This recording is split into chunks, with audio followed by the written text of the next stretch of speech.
coming to get you. So ain't no point in switching sides. Can't let this slide. So in that corner, we gon' slide. No 9 to 5. And I don't need no alibi. You know I ride.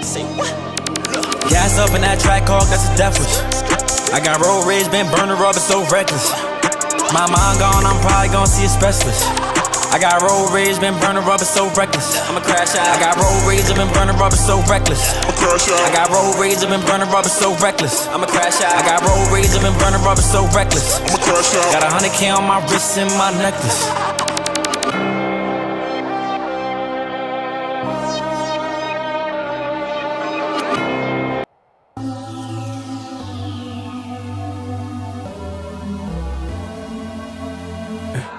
For the record, for the record, for the record, for the record. Been a little too nice to y'all. Now I gotta up price on y'all. Snake eyes on dice for y'all. Shoulders on ice for y'all. 8-6 all the hay. I won't get involved today. Got lost in the ball and A's. I'm flipping the bars, I'm flipping the on record, off record. I still count wins when they got it. On record, off record. I let them take advantage. I was wildin'. On record, off record deals. Tell them talk to Colin for the quote. On record, off record. I still want to act, not the ghost. For the record, I'm done trying to make y'all comfortable. For the record, you ain't trying to grow, then it's done for you. For the record, lab on me going all the way. For the record, ain't trying to make no time to waste. Running through it with the young influence, adolescent presence, I'm succumbing to it. I've been giving yeses when I shouldn't do it. I complete ejected, but the moves elusive, and I'm barely moving, but I'm still gon' boost them. I can't work on winners when I know you're losing, so I work the winners and they throw the deuces. Guess I have to pivot, shooting no bazookas for the facts. I need racks, paper, cash, fuck a tax. That's a joke. Tell them laugh. Uncle Sam, fuck out the bag. Brody plot, we get a whack. Contract, give me the max. I got laugh on my back. You ain't that, then it's raps. Whoa, whoa, whoa. For the record, I'm done trying to make y'all comfortable. For the record, you ain't tryna grow, then it's done for you. For the record, lab on me going all the way. For the record, ain't tryna make no time to waste. Facts, I need racks, paper cash, fuck a tax, that's a joke. Tell them laugh, Uncle Sam, fuck out the bag. Brody plot, we get a whack. Contract, give me the max. I got laugh on my back. You ain't that, then it's raps. Whoa, whoa, whoa. For the record, I'm done tryna make y'all comfortable. For the record, you ain't tryna grow, then it's done for you. For the record, lab on me going all the way. For the record, ain't tryna make no time to waste.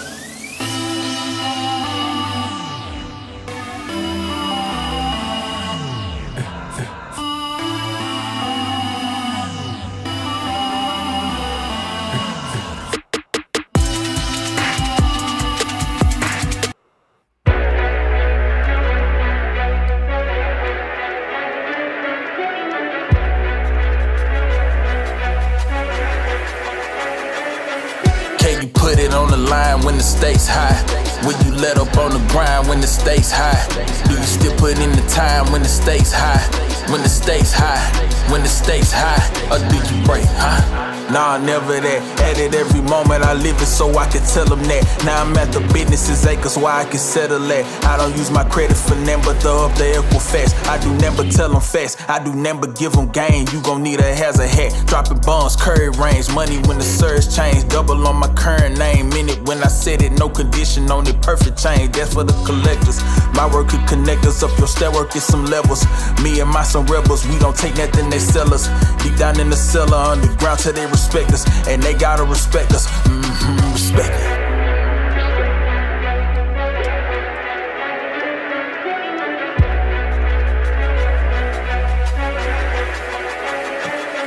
Can you put it on the line when the stakes high? Will you let up on the grind when the stakes high? Do you still put in the time when the stakes high? When the stakes high, when the stakes high, or do you break, huh? Do you put it on the line when the stakes high? Do you let up on the grind when the stakes high? Do you still put in the time when the stakes high? Hey, when the stakes high. Do you put it on the line when the stakes high? Do you let up on the grind when the stakes high? Do you still put in the time when the stakes high? Hey, when the stakes high. Please understand that I ain't moving too fast, I'm just moving with plans. If you ain't by the advance and can't include you in futures, I'm investing the time that it take, I'ma keep pursuing. Rapid racing this game that we playing, no plan on losing. If you comfortable cruising, then we won't get along. I ain't just a little messenger, betcha I see the throne. They might say it's a spectacle, I'm expecting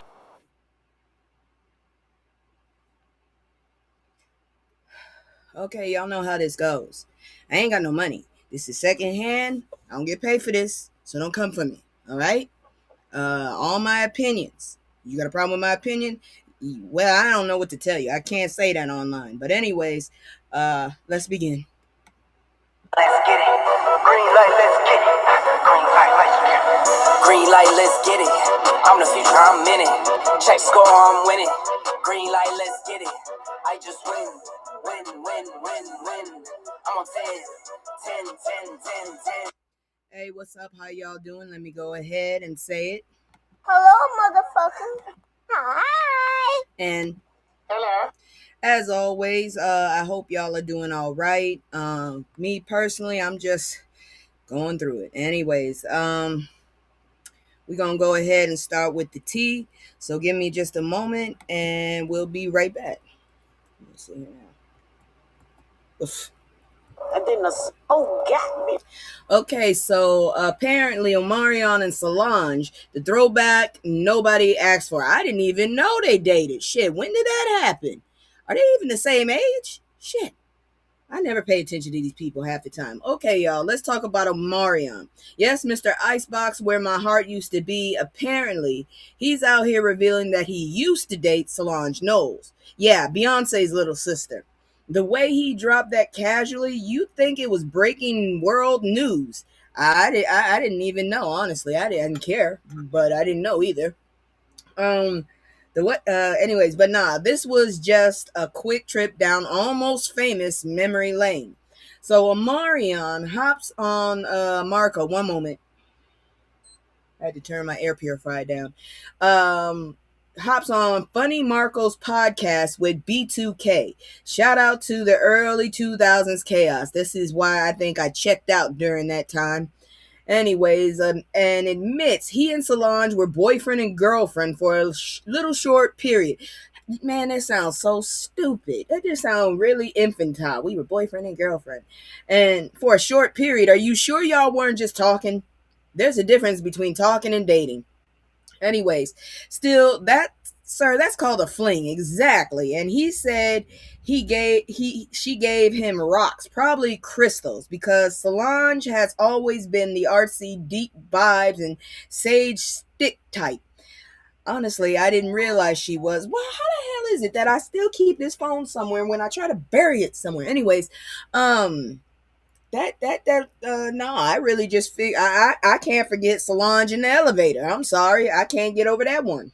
So I forget that she's artsy. I just be thinking about that moment. Anyways, he said he misses her, but life happened. Translation, Beyonce told her no.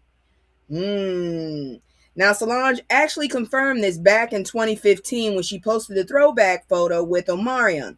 Beyonce and the rest of Destiny's Child joking that she used to hide the relationship because B2K fans might cut her.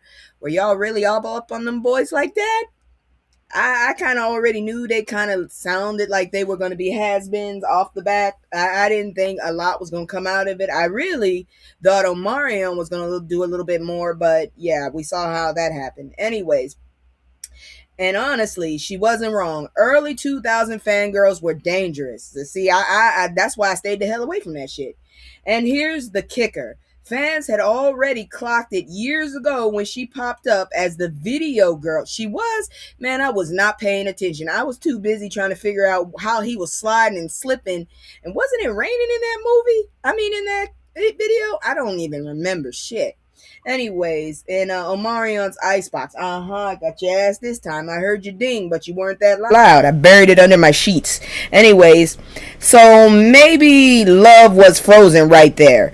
Let's be real. This ain't breaking hearts. It's just breaking timelines. Nobody asked for this R&B archaeology, Omarion. But thanks for the entertainment.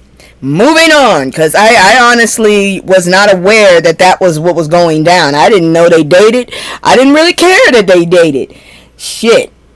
I still want to figure. I still haven't seen. Has anybody seen the picture of Solange's baby daddy? Is he white? I don't know. I know that boy is high yellow. I know that much. But see, this is how much I pay attention to these people. Anyways, Ooh, it wasn't even full screen yet. All right. Anyways, let's move on. I'm gonna go ahead and do my little commercial as I always do.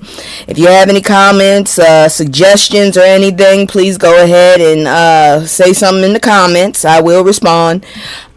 Please like, subscribe, share my word, because I do not get paid for this, but I do feel like some of us really need to be paying attention to what the hell's going on around here.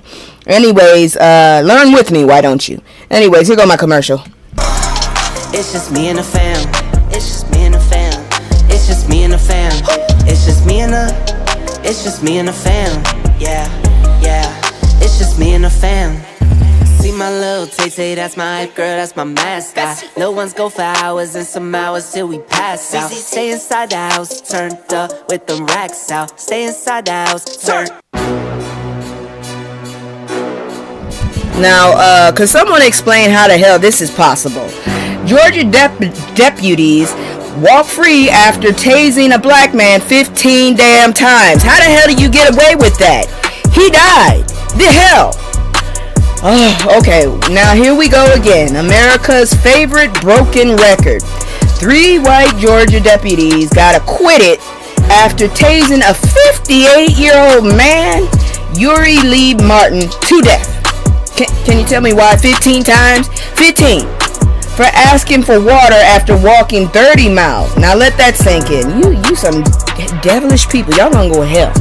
That's all I'm gonna say. I ain't trying to, I am judging you, but I'm also not able to dictate where you gonna go. But I don't think you go into the upper room with that mess 15 times because the man asked for some water. What did he do?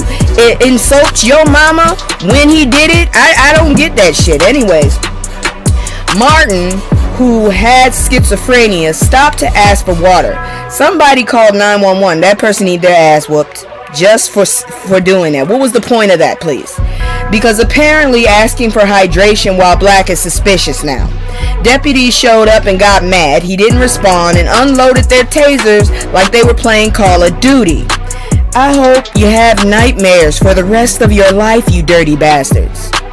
The autopsy ruled it a homicide, but of course, a jury still said not guilty because this is Georgia and history stays on repeat.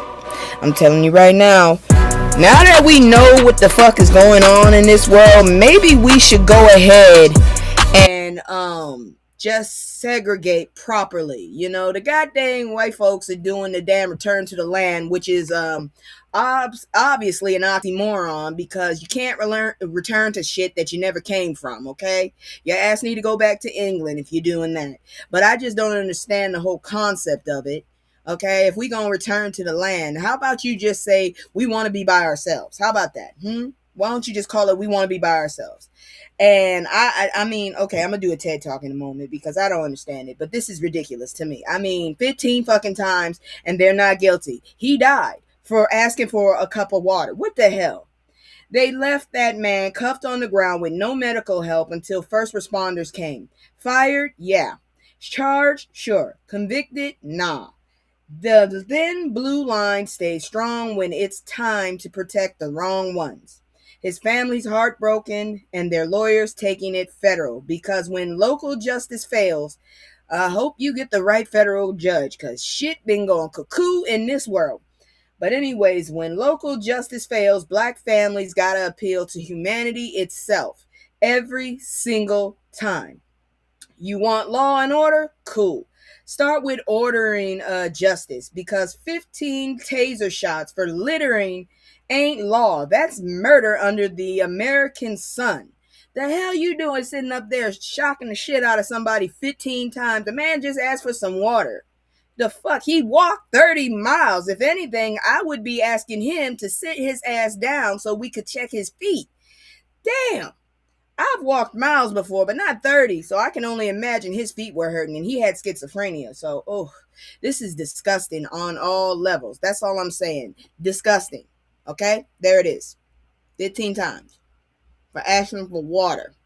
I don't know how that shit came. I thought I had this up here. But anyways, let's move on to the next story because, actually, I need to do a TED Talk. So I'm going to go ahead and do an unhinged TED Talk about why the fuck is everybody mad at black Americans? What the fuck we do? Anyways, give me a second here. Here's my damn TED Talk. Just get on my damn nerves. This is some crazy ass news today, okay? Let me do it. There we go.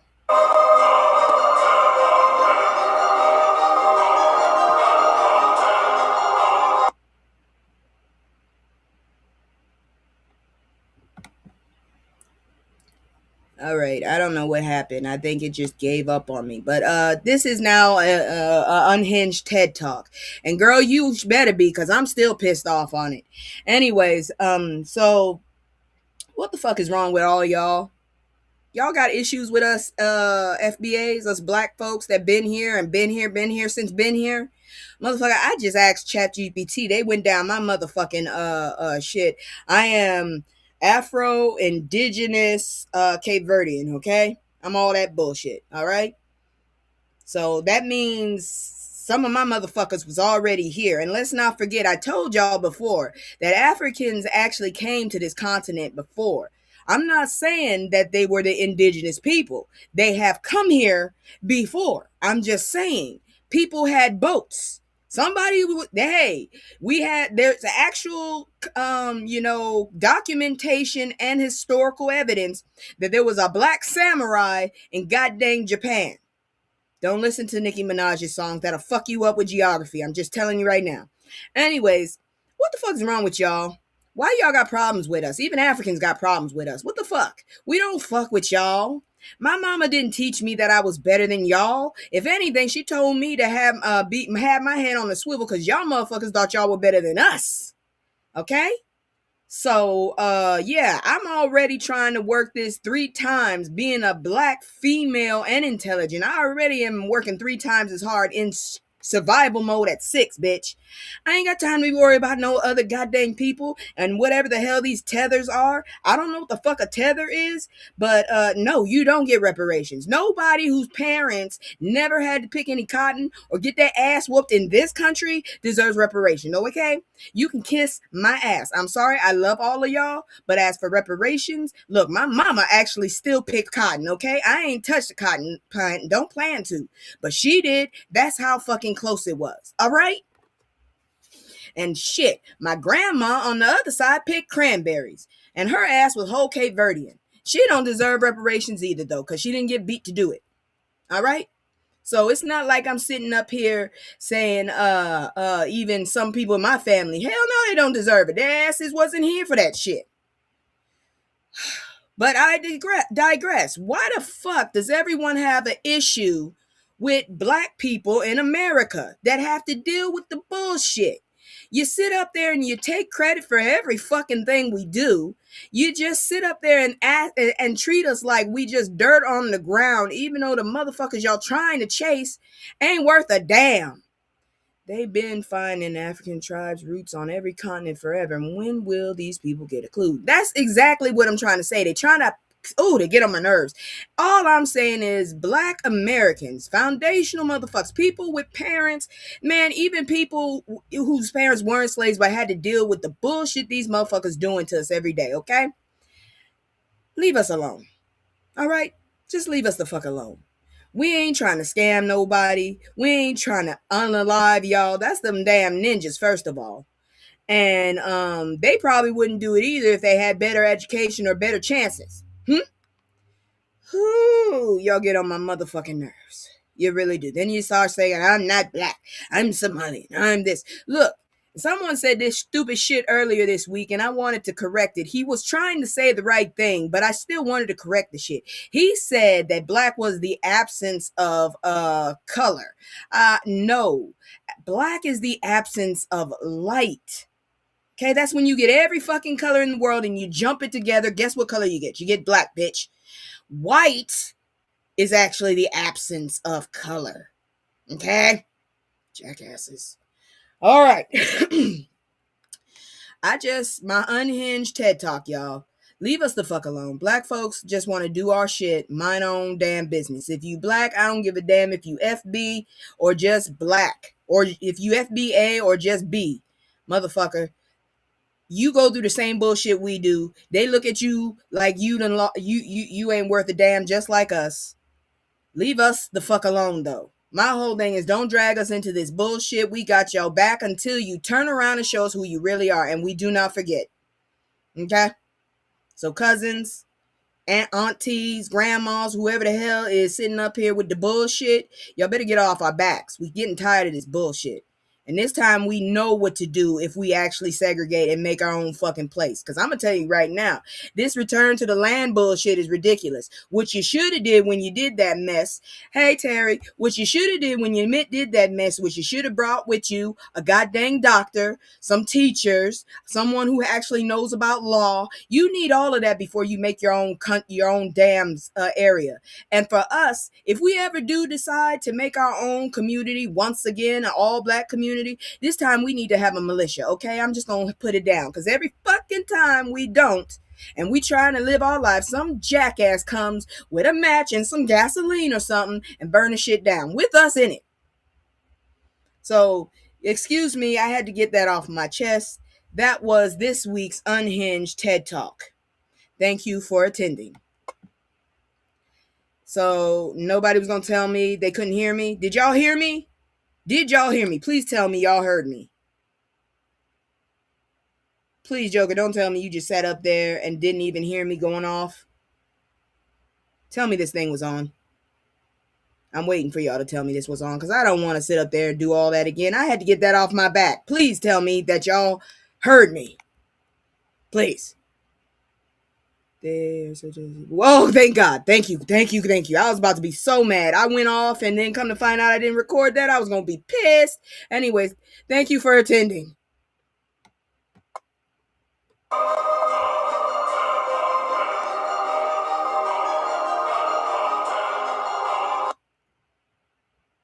Okay.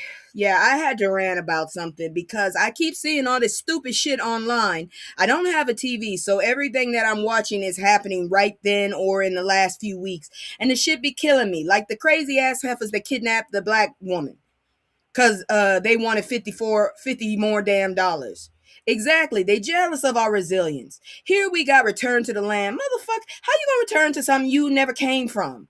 I'm still trying to figure out how motherfuckers are able to even, I don't even know what the whole point of closed borders, because you can't really own land. God made that. Motherfucker, before all of this shit, people was just going wherever the hell they wanted. They stopped and then they got up and they left. Now you got all these borders and stupid ass shit. God dang it. Woosah. All right.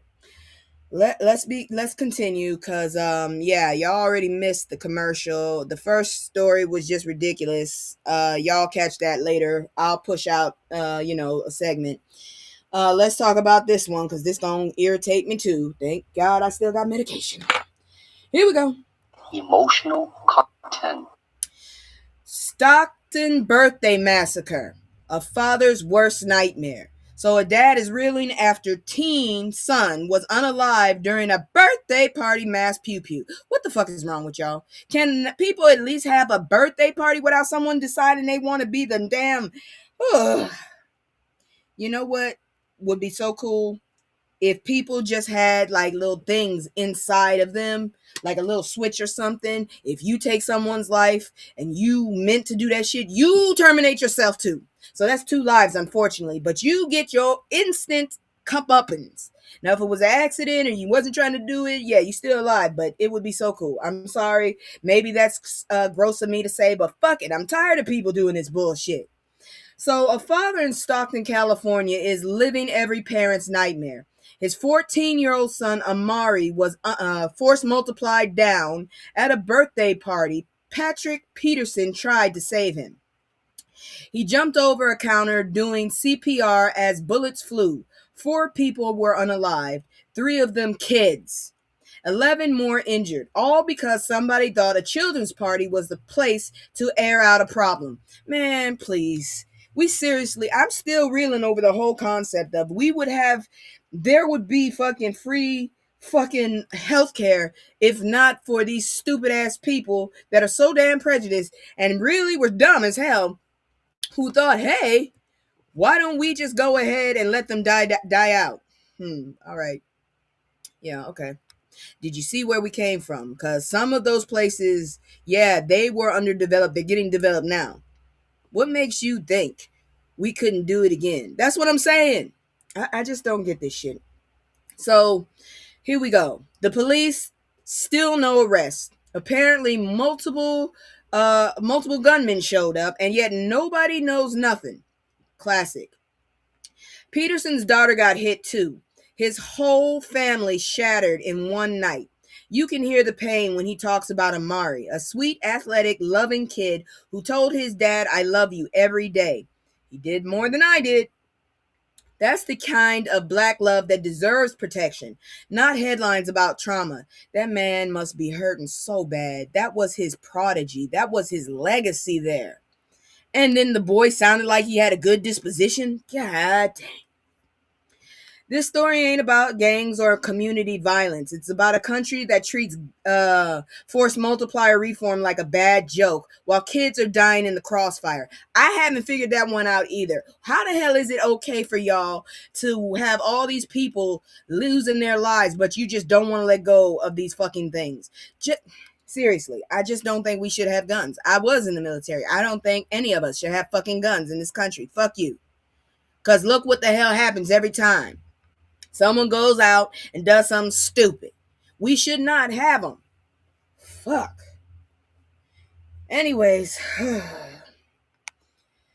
how do you look a grieving father in the eye and say, thoughts and prayers?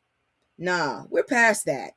We need change, not hashtags, not excuses.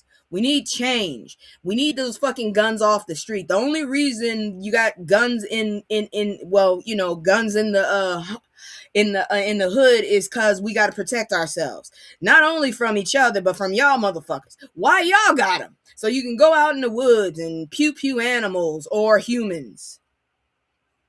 I don't see the point. I really don't. You want to go hunt? How about you go get a bow and arrow? How about that? I can't. Maybe I'm wrong. I don't know what to say. It's some bullshit to me. Yeah, they are. All of do you know how many? They're not allowed in Korea. They're not allowed in any Asian countries that I know of. They're not allowed in are they allowed in Canada? I'm not even sure they're allowed in Canada. We the only motherfuckers holding this shit up. I think they I heard Australia banned them and New Zealand banned them. What's our issue?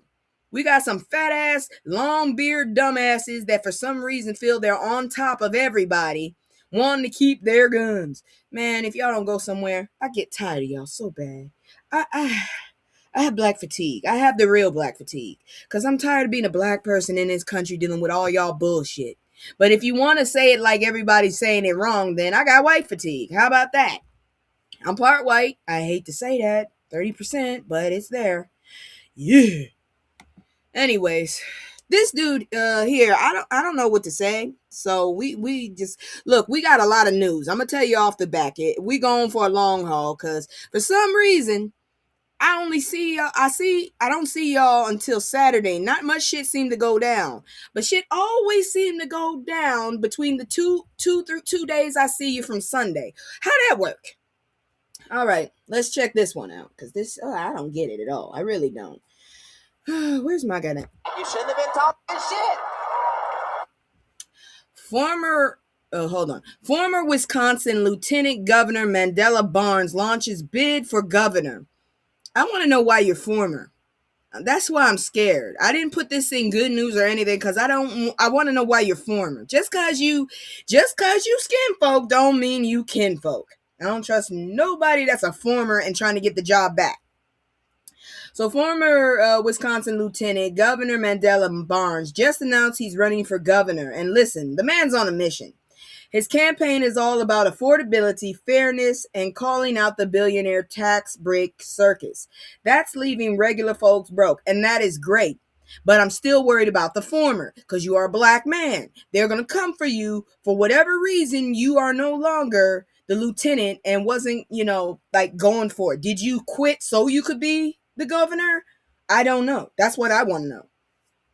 Anyways, he dropped his announcement video dragging Trump-era chaos and Republican culture wars, basically saying y'all fighting about nonsense while people can't afford eggs.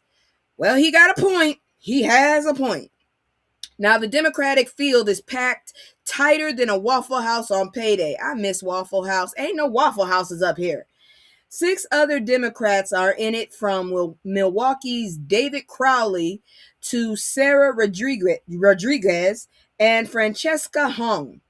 81% of Democrats still don't know who they're voting for, which sounds about right.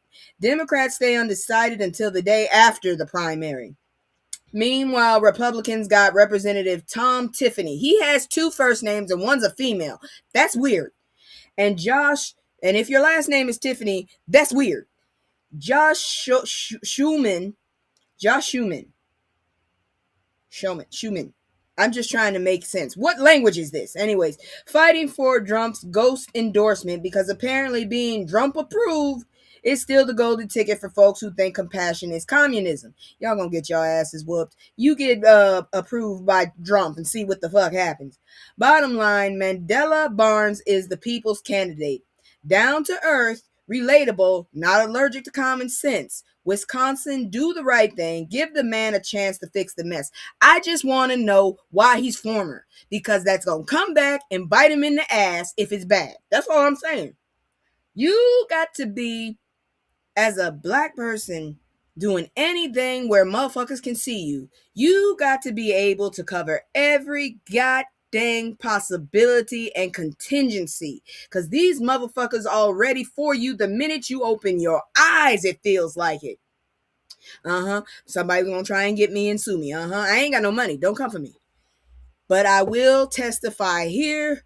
My goddamn unemployment is finally starting to move, because I thought I was gonna lose my car. Thank you, Most High. All right, here we go.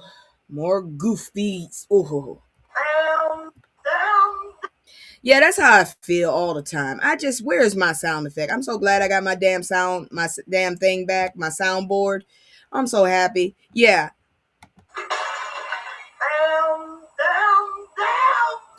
That's how I feel right now. Can MAGA resignation, fuck it, I'm gonna put it in English. Can evil's resignation lead to Democrats taking control of the U.S. House before 2026 elections? Look, there was a special Tennessee. There was a special election in Tennessee.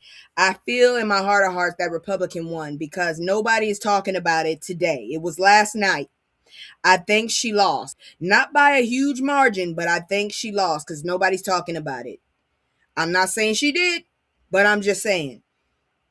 But real talk, if they keep fucking jumping ship, Hakeem Jeffries gonna be president. I'm just saying. I thought about that the way this shit is going.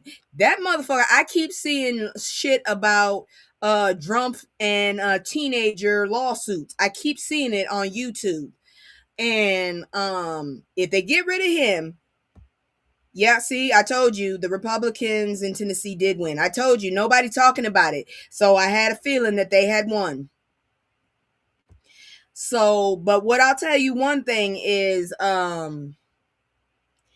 if he gets his ass in jail, and then we get that fucking Vance, ain't nobody gonna listen to this ugly ass Cabbage Patch. He gonna get kicked out. So who's next? The Speaker of the House. And they already jumping ship. So guess who the Speaker of the House gonna end up being? Hakeem Jeffries. I'm just saying. I'm not sure if I want that, because dude is wishy-washy. Skin folk and kinfolk. Don't come over here thinking it's all black, it's all right. Because if you wrong, you wrong. You come over here, you going to get aunties holding you accountable. I guess I'm an auntie. My mama told me I'm too old to worry about people looking good. Forget that. If I can't look at you, I haven't given up yet. I like a person that I can at least look at and say, you all right looking. Anyways, let me get into this. I done sat up here and complained for about 3-4 minutes. I'm sorry. Y'all, the baboon, okay, here we go. Marjorie Taylor Greene, aka albino baboon, to me, is officially resigning from Congress come January. And I say this with my whole chest. Good riddance, bitch. Yeah, they do. She says it's about her split with Drumpf. Girl, please. The truth is, the chaos she helped create finally caught up with her. Republicans are now panicking because if more of them quit, they might lose their tiny House majority before the 2026 elections. Cry me a river, GOP. Y'all motherfuckers better vote. I usually don't vote for in the midterms because I'd be too busy trying to survive, but I'm voting again. So, motherfuckers, if you don't vote, you better not let me know you don't vote because I'm going to come get your ass. I'm just saying. Don't think. I will come get you. Even if I know your ass, I will come get your ass and force you to vote. Shit. I give you $10 just to vote. How about that? Don't come for me, man. I ain't got $10 like that. I can only do it for one or two people. After that, I'm broke. Anyways, let's see here now. Right now, they've got a 219 to 213 edge. Once she's gone, that drops to 218. And if a couple more Drumpf loyalists jump ship, Hakeem Jeffries might be sliding into that speaker chair looking clean and unbothered. Imagine the first black speaker of the House. Whoo! Poetic justice with a seasoning. And I told you they can't stand Vance. So if they're going to get rid of him, guess who's next in line? The Speaker of the House is next in line after the Vice President can't do his shit. Why can't they just do the cabinet? I'm not going to say that. I'm going to get arrested if I say that. Never mind. The vibe is shifting and Republicans are scrambling like a Waffle House cook at 2 a.m. Man, I wish rest in peace, Waffle House in Massachusetts. Y'all need one. Shit. Some Republican named Nell is leaving also. Yeah, and we need to worry about the governor of Massachusetts too while we talking about that, because that intern of his is the dumbass that called ICE and his ass is a damn immigrant. How that work? I vote in everything. School board, city, dog, catcher, elections, everything. I'm gonna be watching for you. If I see a name that belong in the South, but it's up here because you done voted, I'll figure you out. I'm still trying to figure out who you are, Joker. I know you somebody. I'm going to figure your ass out. I'm going to figure you out. I think you old girl from the feds. You know, I think that's who you are, but I don't know. Maybe you old girl who had to fight for her seat and ain't going into court until January. Maybe that's who you are. I don't know. Anyways, that's messed up. I got a mod and I'm suspicious of her. That's fucked up. Anyways, political analysts say it's time for the GOP to move away from Trumpism. Baby, that ship sailed with no jackets. Jeffries and the Dems just might bring the grown folk governance America's been starving for. So yeah, bye Marjorie. Don't let the Capitol door hit you where the Confederate flag stitch your feelings. Bastard. Bye-bye. I have an Irish name, but yes, I'm black. I'm watching you. Okay, now we know she's got an Irish name, y'all. We're gonna figure out who Joker is eventually. I'm just saying. Right now, like, one of my eyes is like, dun-dun-dun. Yeah. I need to get my graphics back. But anyways, let's keep moving because let's see. Oh, we have a terrorist. We have a terrorist moment.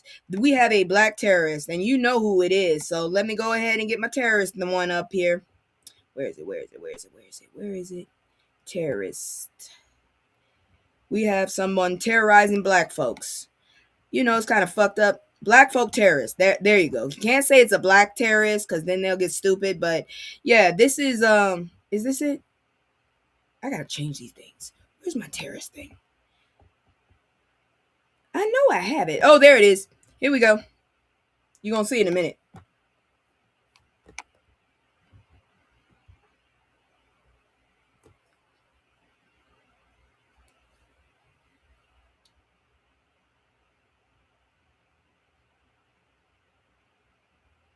Joker sitting up here laughing. You keep on. I'm gonna be in them bushes like, I finally found her. I know who it is. Anyways, Drumpf threatens to starve blue states literally.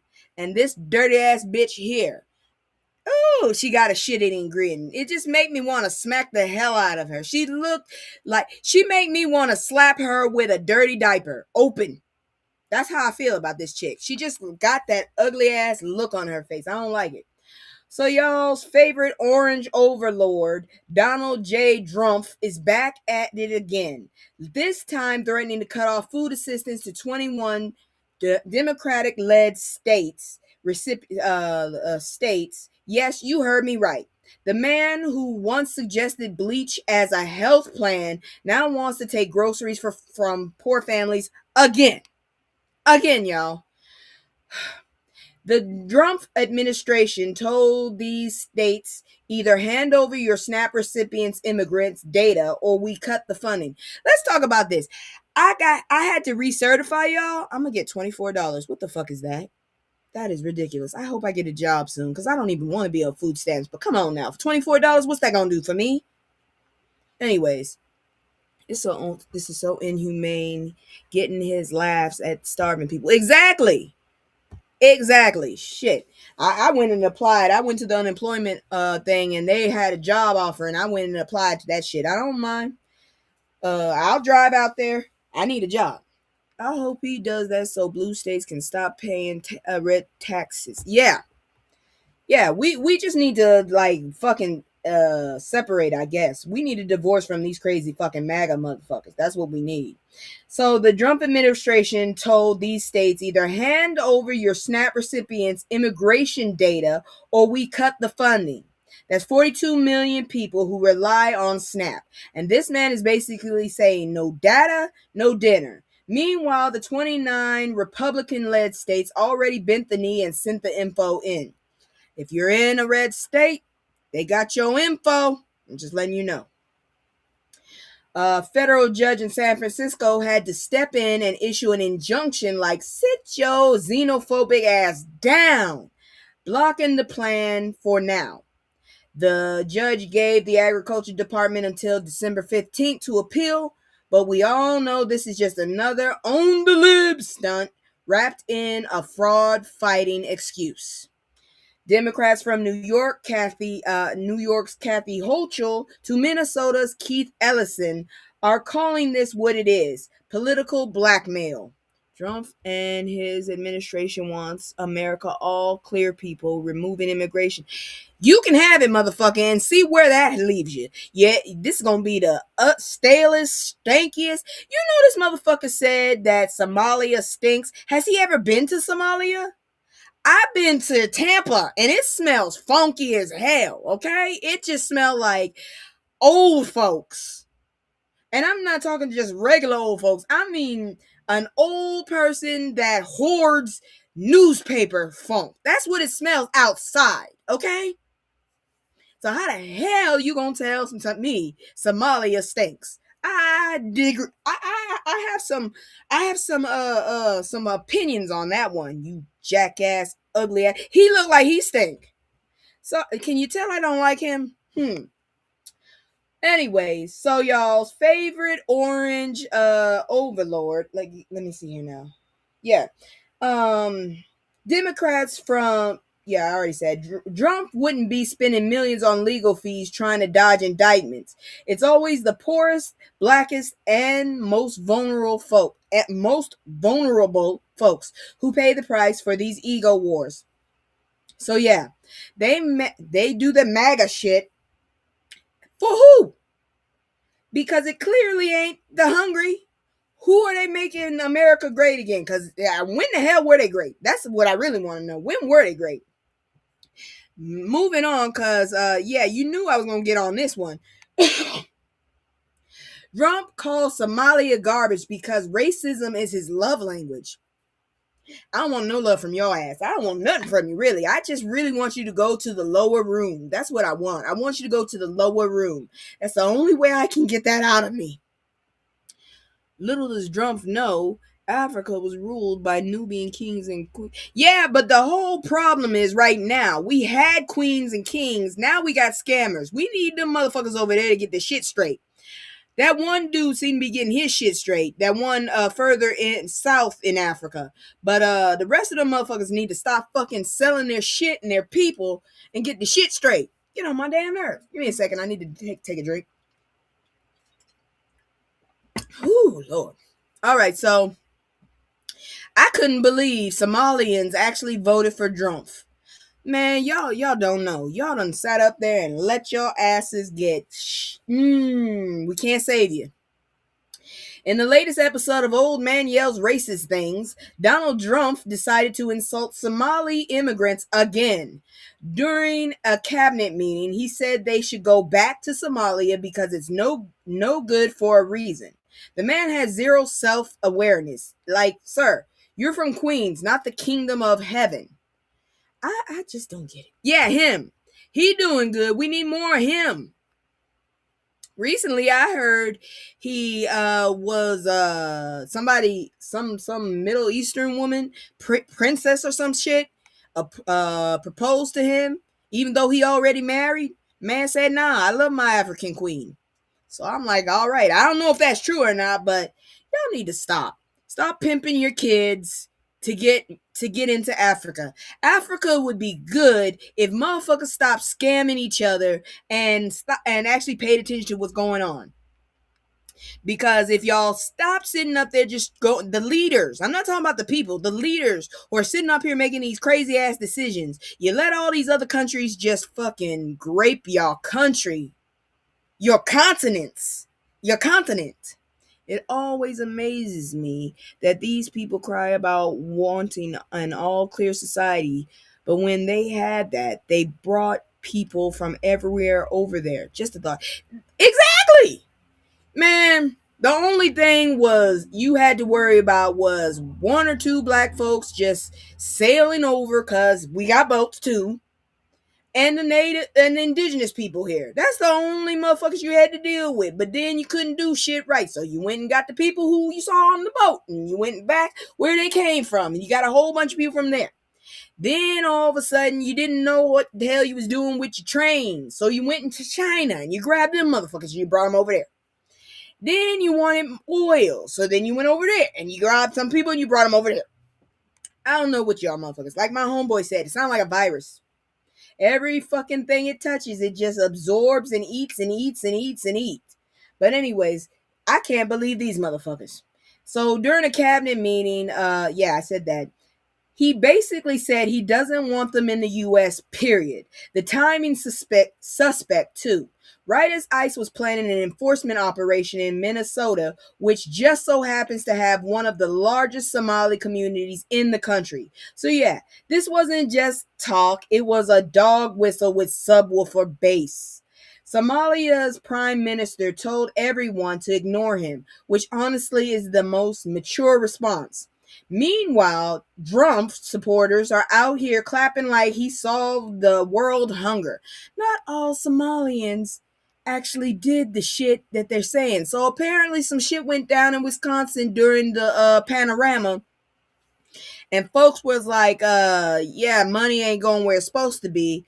And these motherfuckers found out apparently some of the scammers were Somalian. Then, let me see here, the great replacement theory brought by the Heritage Foundation. Pretty much that they almost ended themselves.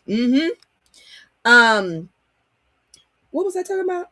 Yeah, let's talk about these, the Somalis. So it wasn't all Somalians that took the money during the panorama. But this dude just decided to do this. I swear to God. There needs to be a retirement age for presidency and the government. We should just have nationwide. Your ass is 65, retire. Fuck. Nobody at these ages should be having any job that, fucking regulates everyone else's life. This shit shouldn't even be here. How the fuck? You didn't make me. How the fuck do you have a fucking ordinance over me? The hell? Anyways. Somali's prime minister. Okay, I said that. But let's be real. This isn't about national security. It's about white insecurity. Somali Americans have built entire communities, owning businesses, driving trucks, raising families, and contributing to cities like Minneapolis in ways that Trump's golf buddies couldn't dream of. The irony, he called them garbage while wearing a spray tan the color of a Cheeto bag. The jokes write themselves. This ain't leadership. It's projection wrapped in prejudice. How the hell is he a... God dang it, this ain't right. I just downloaded a new sound. I'm going to start using it. It's just basically a loud scream of fuck. Because I can't... Fuck! That and really. Damn it! It's this shit that just makes you be like, what the fuck is wrong with y'all? All right. To my NO family, anybody in New Orleans, Louisiana, be fucking careful. Trump is saying National Guards will be sent to New Orleans. Do you hear me? NO, anybody in that area, okay?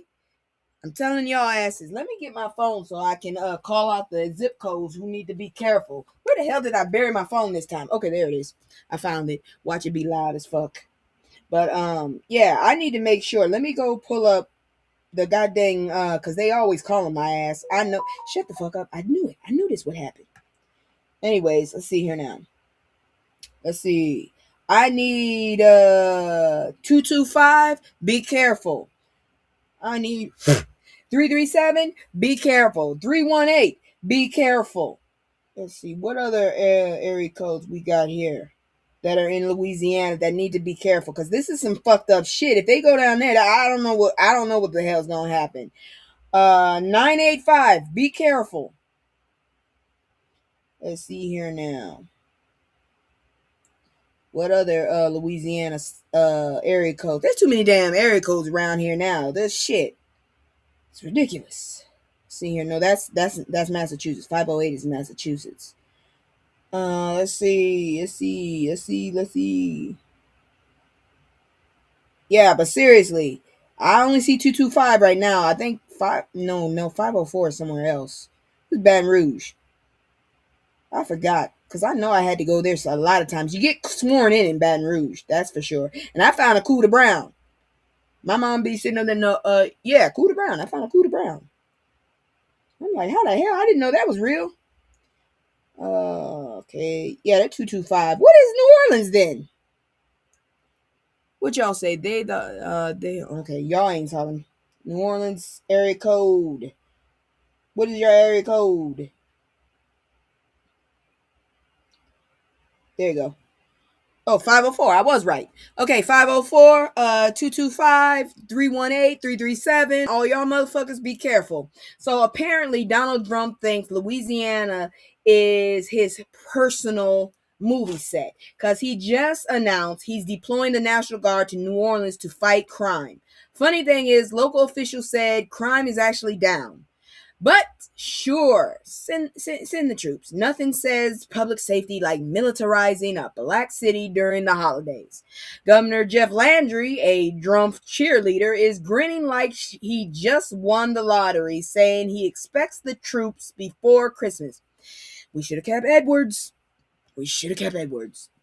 Meanwhile, Mayor-elect Helena Moreno and Representative Troy Carter are like, nah, this sounds like a setup. And they're right. This kind of federal stunt always smells like election year theater mixed with control issues. Critics say it's a distraction from his legal dumpster fires, and they're not wrong, because instead of worrying about indictments, he's pretending to save the South from a crime wave that data says isn't even happening. New Orleans is actually on track for one of its safest years in decades, but Trump stays needing a villain. This move ain't about safety, it's about optics, and let's be honest, he's not deploying troops to Beverly Hills. If you really, well, he did. He tried. If you really cared about Louisiana, Donnie, fucker, you'd send aid for schools, flood recovery, and infrastructure, not Humvees for parade routes, but logic never was your strong suit, was it, huh? Fucking idiot. Anyways, New Orleans, be careful, y'all. Now I got to worry about my goddamn family. Shit. I can't go nowhere without, my whole head is gonna be white. Shit. And one more terrorist move he made. It's always him. How Drumpf is responsible for University of Alabama ditching its black newspaper and then some. Come on now. Y'all got to stop. So University of Alabama cancels black and women's magazine and blames Drumpf. Down in Alabama, the university just suspended 2 student publications, Alice Magazine, that's Women's Lifestyle, and 1956, the Black Culture Mag. And get this, they said it's because of Drumpf's DEI ban. Oh, you just can't. You just can't stop doing this shit, can y'all? Yep. They're calling magazines unlawful. Magazines unlawful. The vice president of Student Life, Dr. Stephen Hood, basically said, sorry, y'all, diversity is illegal now. The man really went on record saying the university can't support demographic-based publications. Sir, have you read the First Amendment? I hope they sue him. The editors are heartbroken. Gabrielle Gunter from Alice said she believed free press would protect them. Bless her, she still has hope in America. Poor baby. And Kendall Wright from 1965 said she wasn't even surprised because this country's giving we hate your culture energy since forever. Look what the black girl said. The black girl was like, yeah, I kind of called this. God dang, Gabrielle from the women's one is so upset. I don't know what to tell you, baby. It'll be all right. That magazine wasn't just a student project. It was a love letter to black students named after 1956 when Autherine Lucy Foster became the first black student allowed at the university. Now they're shutting it down like history never happened. A petition to bring them back already has over 2,000 signatures because the people know censorship when they see it. The university can claim policy. That's how I fucked up. But this is about power. The kind that fears a young black woman with a pen and a platform. I'm not a young black woman, but I got a pen and a platform. I'm an old black woman with a pen and a platform. Anyways, that's it for your terrorists. Well, not really. We got one more, but this is more of a boycott one. So are y'all ready? Guess who's on the docket now to get her boycotted? AT&T. AT&T dismantles DEI programs because white tiers have unlimited data. So AT&T just announced they're scrapping all of their DEI programs because apparently the FCC told them to stop caring about fairness. The same company that can't keep your phone signal stable is now taking a moral stance against inclusion. They wrote a whole letter to the FCC chair, Brendan Carr, who needs his ass whooped, saying they're getting rid of DEI training, roles, and programs because of legal pressures. Translation, Drumpf's buddies said jump and we said how high. I don't know what it is, but y'all must really love the taste of ass, because I can't understand why you would kiss so much of it. Whew. The FCC basically warned companies that if they want government approval for things like wireless spectrum bids, they'd better ditch DEI. So now AT&T's joining Verizon, T-Mobile, and even Paramount in rolling back progress like it's a trend. Yep, girl. All late. These companies need to be boycotted. Who guts DEI? These companies. I'm serious. Like, how the hell are we gonna put our foot down on inclusion? Does that sound right to you? Common sense, y'all. Listen to yourselves talk and then think about what you just did. Shit, y'all stupid. Where's my goddamn sound effects? Because I just can't. Some of this shit just don't make sense. You do realize that, right? What is this sound? Wait a minute, what the hell? No. Yeah, it is. Oh, here it is. You stupid. That's what I wanted. They wrote a whole... Okay, so the FCC basically warned companies that... So here are the companies. Verizon, T-Mobile, AT&T, and Paramount. Those are the ones that are bowing down. Democratic Commissioner Anna Gomez wasn't having it. She said this isn't reform, it's a sellout for profit, and she's right. These companies don't want to risk losing billions, so they're ditching their inclusion talk faster than they drop 3G support. Y'all must not learn from example, do you?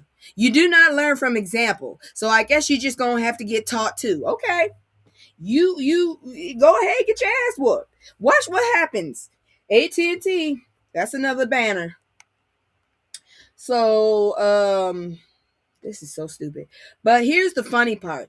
They still use black and brown folks in their ads, smiling with those unlimited plans. You want our money, our culture, our image, just not our equity.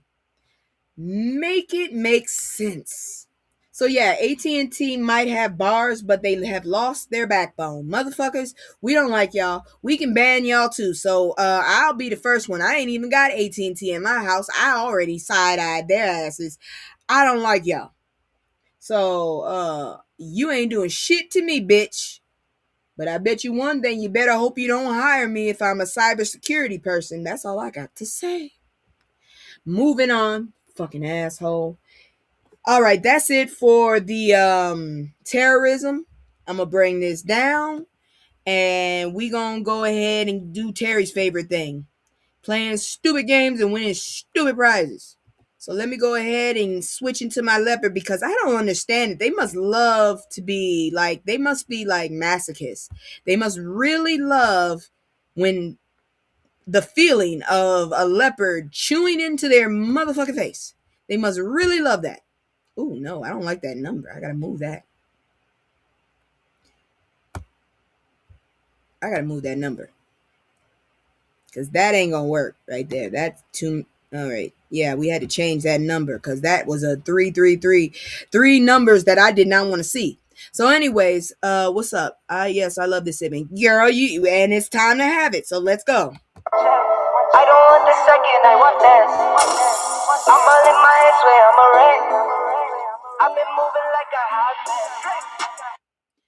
All right, first on the docket, black TikToker flips microaggression on white folks, and it's hilarious. Now, this is how you serve social justice with seasoning. A black TikToker has gone viral for flipping every microaggression right back on white folks, and baby, it's delicious. I hate that word. I really do. It sounds nasty. Anyways, his whole vibe is, if you're going to treat me like a stereotype, I'm going to give you a mirror and laugh while I'm at it. He's out here doing skits like, do you work here? Walking up to random white women asking if they work there. And when they look confused, he hits them with, you speak so well. The internet lost its collective mind. One fan called it a reverse Uno psychology. I'm going to do that. Because what I used to do is when I saw a group of not black kids, but when I saw a group of white kids, I would grab my purse.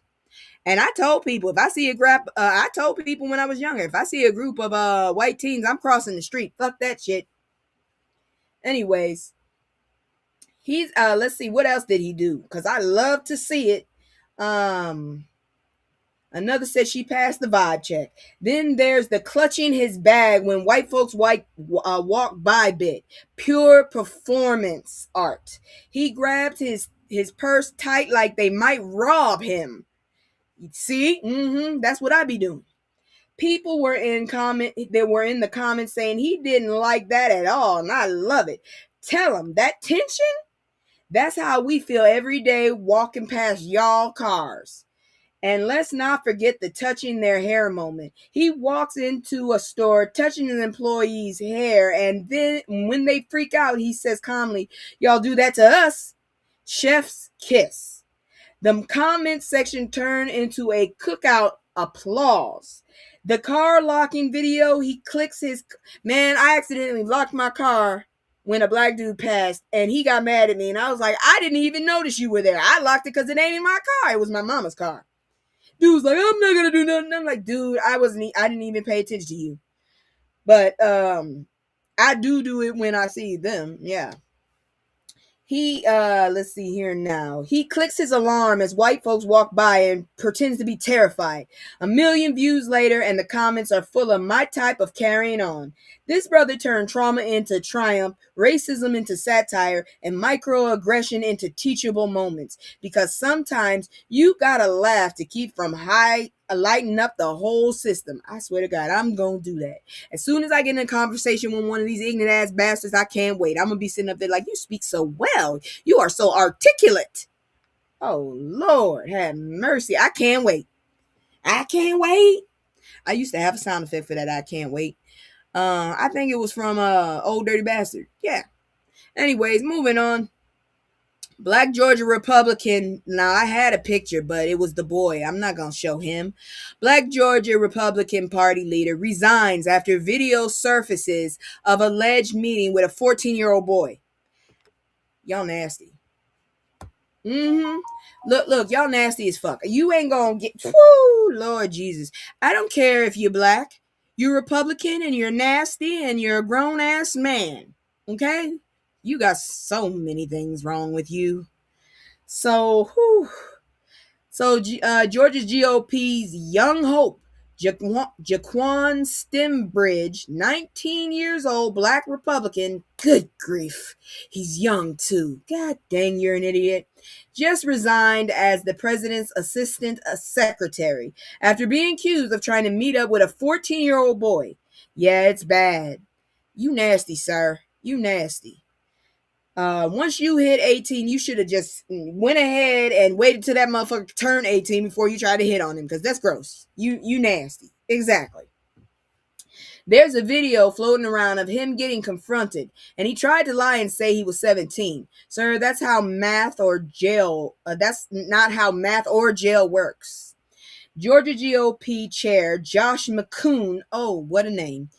Called the allegations disturbing, but made sure to slide in that innocent until proven line. Translation, we're distracting ourselves immediately. They ain't gonna back you that much. You're Republican, but you're also black, so they ain't gonna back you that much. I'm gonna tell you the truth. Stembridge was their poster child for, look, we got a black one. He became the youngest person ever elected to their state executive committee, talking big about bringing youth energy and diversity to the party. I don't think they want that. Sorry, neighborhood stopped by. That's cool. When life lifes, you life back. I ain't got a problem with it. I'm here just to drop some damn stuff y'all might have missed and see and catch y'all up on what the hell's going on outside where y'all live and where I live. Because this is ridiculous. Yeah, I guess it is guardian of the He became the youngest person ever elected to state committee, talking about bringing youth diversity into the party. Not like that, sir. But now that diversity campaign just turned into a PR disaster. It's always the ones preaching family values while hiding messages on hookup apps. Republicans been real quiet on this, probably busy trying to scrub him off the website. Listen, if the evidence holds up, accountability's gotta hit everybody the same, no matter the color or the party.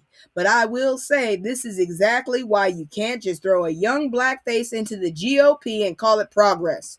Representation without integrity is just optics and a red hat. Y'all nasty. Y'all keep hiring these and his name is Jaquan Stembridge. Hide your damn teenagers, nasty bastard. He's 19. You ain't supposed to be with no 14-year-old. Yeah, it ain't that far, but still, you 19. You're legal now. Until he hits 18, sit your ass down and shut up. Moving on. Am I wrong? I'm just saying. Maxine's back. I would have put her picture up, but so was the taco, so I couldn't put her picture up. So, Representative Maxine Water dubs Drumpf the Grinch who stole Christmas over his economic policies, and she ate. So he said he was 17, 14, 18, 16. Now he was 30 different ages at once. Pretty much. The boy was 14. I'm saying your ass should have waited until he was 18. You still talking about you 17. Either way, wait a minute. You 17. Why you messing with... God dang it. Why would a 17-year-old mess with a 14-year-old? That's nasty. God dang, 17-year-old growing up. Gonna be 18 next year.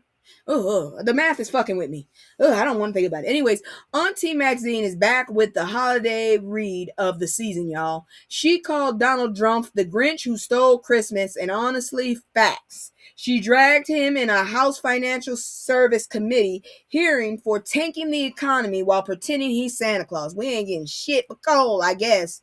I just did my laundry. I don't need all that damn coal on my clothes.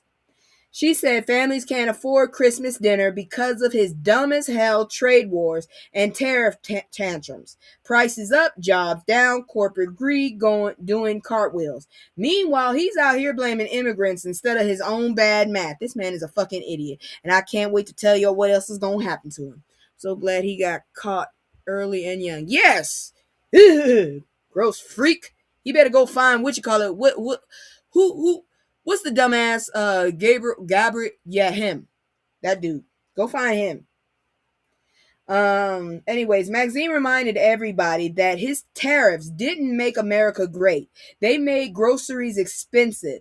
She also pointed out how his policies hit black communities the hardest. Small businesses shutting down, rent climbing, mine went up, and the American dream slipping further out of reach. Then she came for his family's money games, saying Trump and crew been stacking billions while folks choose between gas and groceries. That's not America first. That's Trump first, everyone else hungry. If he do one more damn party, so help me God, I might actually go down there and hurt everybody. Before I might go to jail, but somebody gonna have a black eye, and it ain't gonna be me. Let's not forget, this is the same man who tried to bully the Federal Reserve. That's what I'm saying. I think Joker is her. I think she works on the Federal Reserve. I'm just saying. She keep throwing hints out. I think that's her for real. You're not just corrupt. You're tacky. And I felt that in my soul. He is disgusting. He is so disgusting. That man is, why did they vote this dumbass in? Y'all was so scared to have a black woman or an Indian woman in office with a weird laugh. This motherfucker have a weird everything, okay? He's a whole weirdo. Shit. I gotta get that sound up. God dang it. Where is it? You stupid. Damn it. And one more.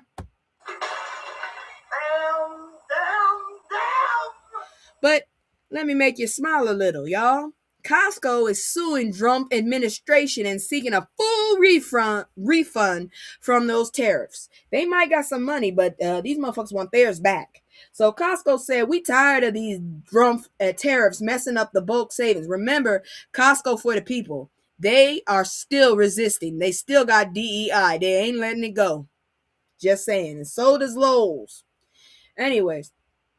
Costco said we tired of these Trump tariffs messing up the bulk savings and took the man to court. They're suing the federal government to get refunds on all those ridiculous tariffs Trump slapped on imports using his national emergency. Yeah, he do. Ugly ass bastard. I'll wake him up, but he might go back to sleep after that because I'll kick him right between. I put my ex-boyfriend to sleep like that. Punched him. National emergency powers, like Luffy from One Piece. I went gum no, yeah, because apparently everything is emergency when you're insecure. Why do we have an insecure, dumb-ass president? He ain't my president.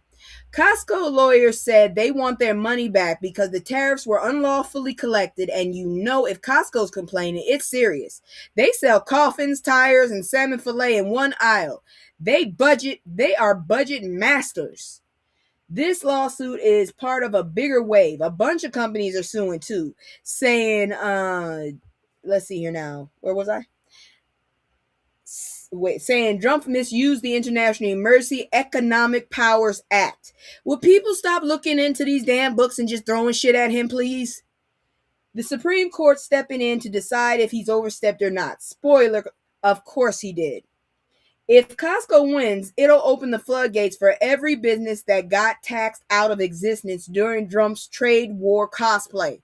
And you know what that means. We might finally see billionaire corporations yelling reparations for tariffs.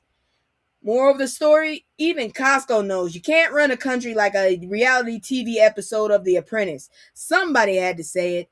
I still thought it was a comic book, but okay, either way, it doesn't feel like real life. That's all I gotta say.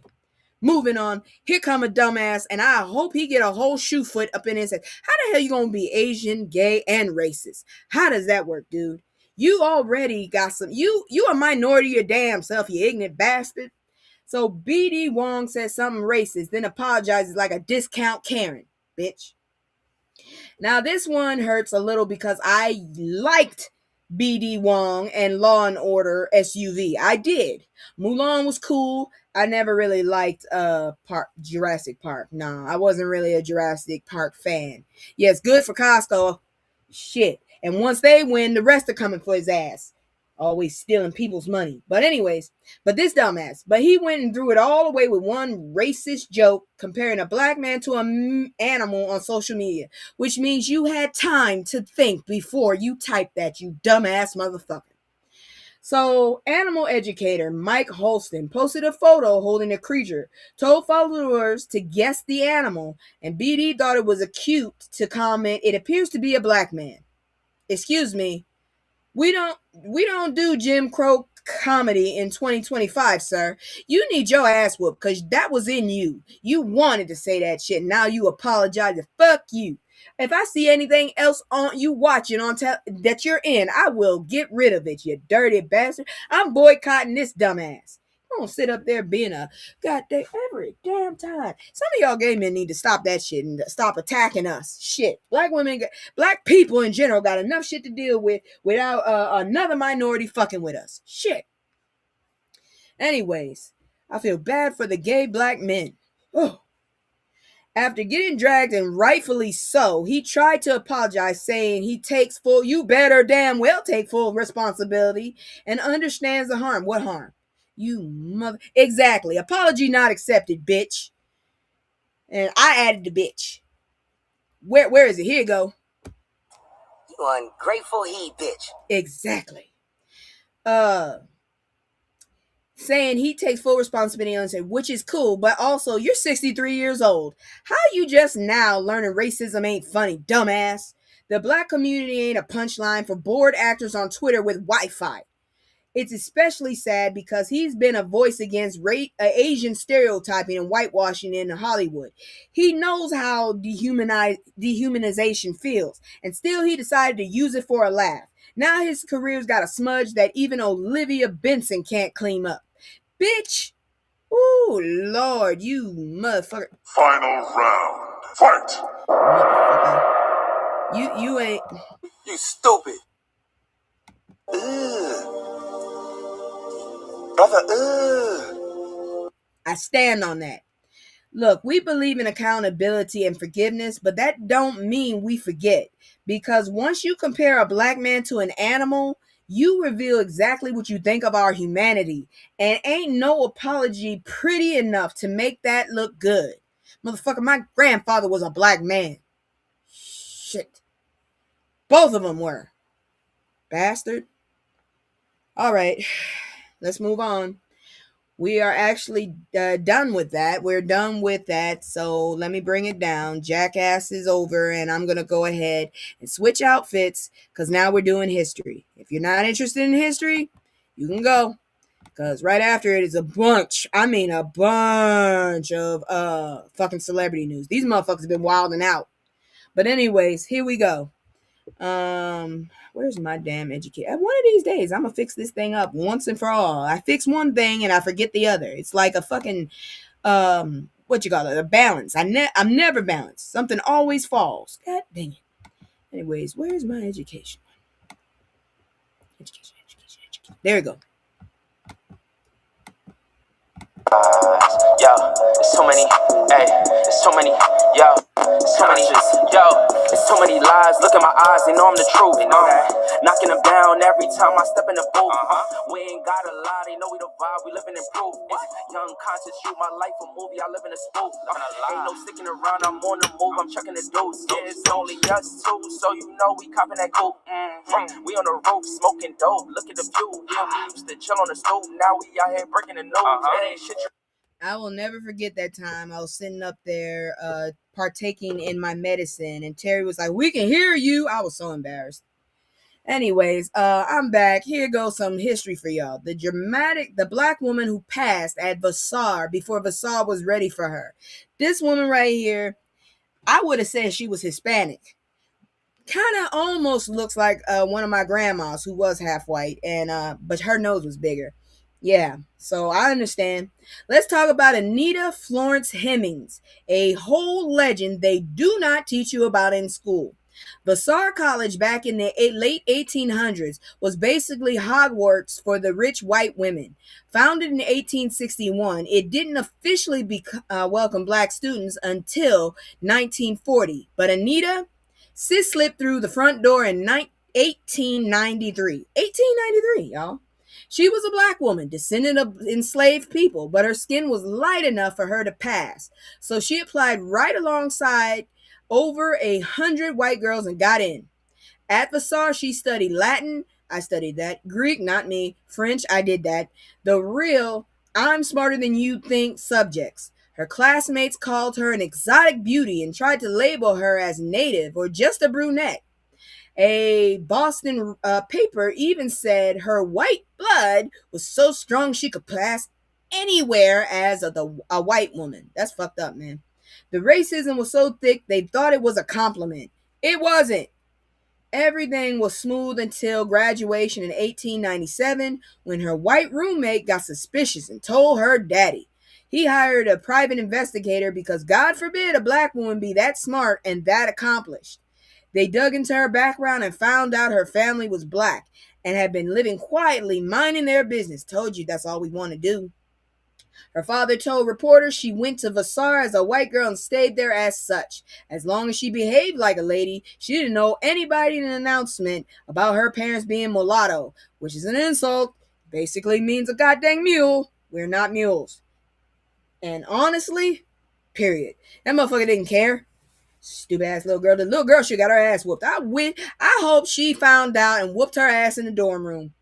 A whole scandal broke out, but Anita went straight to the college president and pled her case. And guess what? She still got the diploma from there. She went back to Boston, worked at the public library, and later married Dr. Andrew Jackson Love, a black physician in New York who was also passing as white. Good grief. They raised their 3 children in Manhattan as white. Good grief. Navigating as a world where black brilliance was only allowed if it was worn as a mask. I don't know how to feel about this. Her story is so powerful that Zendaya is set to produce and star in a film called A White Lie, based on the book Gilded Years, which was inspired by Anita's life. So yeah. While white women were finding themselves at Vassar, Anita was surviving, strategizing, and making history. But I think it's a goddamn shame that her and her boo had to hook up and still pretend to be white. And then raise their black children pretending to be white. You know, if you kept that shit up again, the brown would come back. I'm just saying. Y'all motherfuckers fucking around. I bet you had a darker kid. I bet you one of your kids was tan. I'm just saying. Moving on into better news. Because I don't know what to say what that is. I don't like that she denied her Nubian side. That's what I'm saying. I don't like it either. I don't know how to feel about that. Yeah, you were smart and shit, but damn it, you had to deny your background. And they found out. Shit, dude. Anyways, here's some good news. Where's my good news button? God dang it, I always be forgetting shit. Oh, there it is.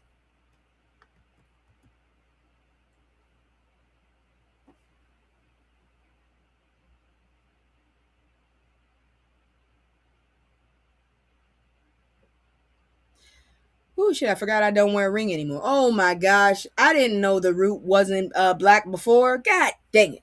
Anyways, the Root is black owned again, and Ashley Allison is not playing with y'all. Now this is a win for the culture. The Root is black owned again. Ashley Allison, through her company Watering Hole Media, bought the site in October 2025. I am so ashamed. If you know the Root, you know it started in 2008 with Henry Louis Gates Jr. and Donald Graham, and it used to be the go-to spot for sharp, unapologetic black commentary before corporate ownership started doing that corporate ownership. Yeah, yes, girl, she did that shit. Ashley's a longtime reader, and this for her is full circle. I grew up on this, and now I own it moment. She made it clear she wants to bring the root back to telling black stories with integrity, depth, and no tap dancing for white comfort. We love that. Her resume is stacked. She's a political strategist and communication assassin with over 20 years in the game, degrees on degrees, journalism and political science from Ohio State, a master's in education, and a law degree from Brooklyn Law, where she focused on public interest housing, voting, democracy, racial equity. Maybe she should run for Congress. Shit. She started out as a special ed teacher in Brooklyn, and she's also a proud Delta Sigma Theta. So you know she comes with service, structure, and side-eye precision. Me personally, I come from Phi Nu Kappa. She worked on Obama's 2012 re-election, helping increase black voters turnout in Ohio. She helped enroll over 1.5 million people in health coverage through the Affordable Care Act. She worked in Obama's White House, engaging the black community and faith leaders. Then in 2020, she served as National Coalition Director for the Biden-Harris campaign, leading nearly 300 staff to energize black, brown, and young marginalized voters. On top of all of that, she's a CNN commentator and founded Watering Hole Media in 2024 to push back against misinformation targeting black and brown communities online. So this isn't just business for her. This is a mission. I need to go see if she's hiring. For The Root, her vision is clear. Black stories told with authority, honesty, and no apology. She even revamped the Root 100 by removing the ranking system because we don't need who's number one black energy. She wants to emphasize that everyone's honor is exceptional, period, not in competition. Politicians and media folks, including Ben Crump, of course, have already congratulated her. But the real win in this, black media, black in black hands with a black woman at the wheel. That's the kind of ownership they never wanted us to have, and we're just getting started. I tell you one thing, since I started, this was one of the sites I would get the news from, because at one point I was going to NBC Black, but then it got stupid. I went rid of that. I went to the Griot. I'm still with the Griot. I also go to Atlanta Black News and then Black Health Matters. So I'm getting all this shit from various places that talk about us. I did not know that was corporate owned, but I'm glad for her, and I'm gonna go see if she's hiring. Anyways, let's move on because we ain't done with the good news. I don't know how to feel about this one too. It's weird. It's weird as hell. Incarcerated fathers reunite with daughters at prison's first ever dance. I don't know how to feel. I mean, this next one is a tender one. No jokes here, just real life and real feelings, but wow. Down at Louisiana State Penitentiary, of course, I'm not surprised, better known as Angola, one of the largest maximum security prisons in the country, they held their first ever father-daughter dance. That is so sad in so many different ways. Let that sink in. A place known for violence, hard labor, and mass incarceration, especially of black men, turned into a ballroom for one day so fathers could dance with their daughters. Man, there better not have been a whole bunch. One of the men, Leslie Harris, is serving a 10-year sentence for armed robbery for this dance. He put on a custom tux, brought roses, and finally got to hold his 17-year-old daughter in his arms. Not in a visiting booth, not behind glass, but on a dance floor. That's good, though. They danced to Stevie Wonder's Isn't She Lovely? That is sweet. And can you see it in his face? Pride, regret, love, and that ache of I've missed so much. That's kind of torture. That's low-key torture for these people, you know. This event was organized in part by God Behind Bars. Well, it's sweet still.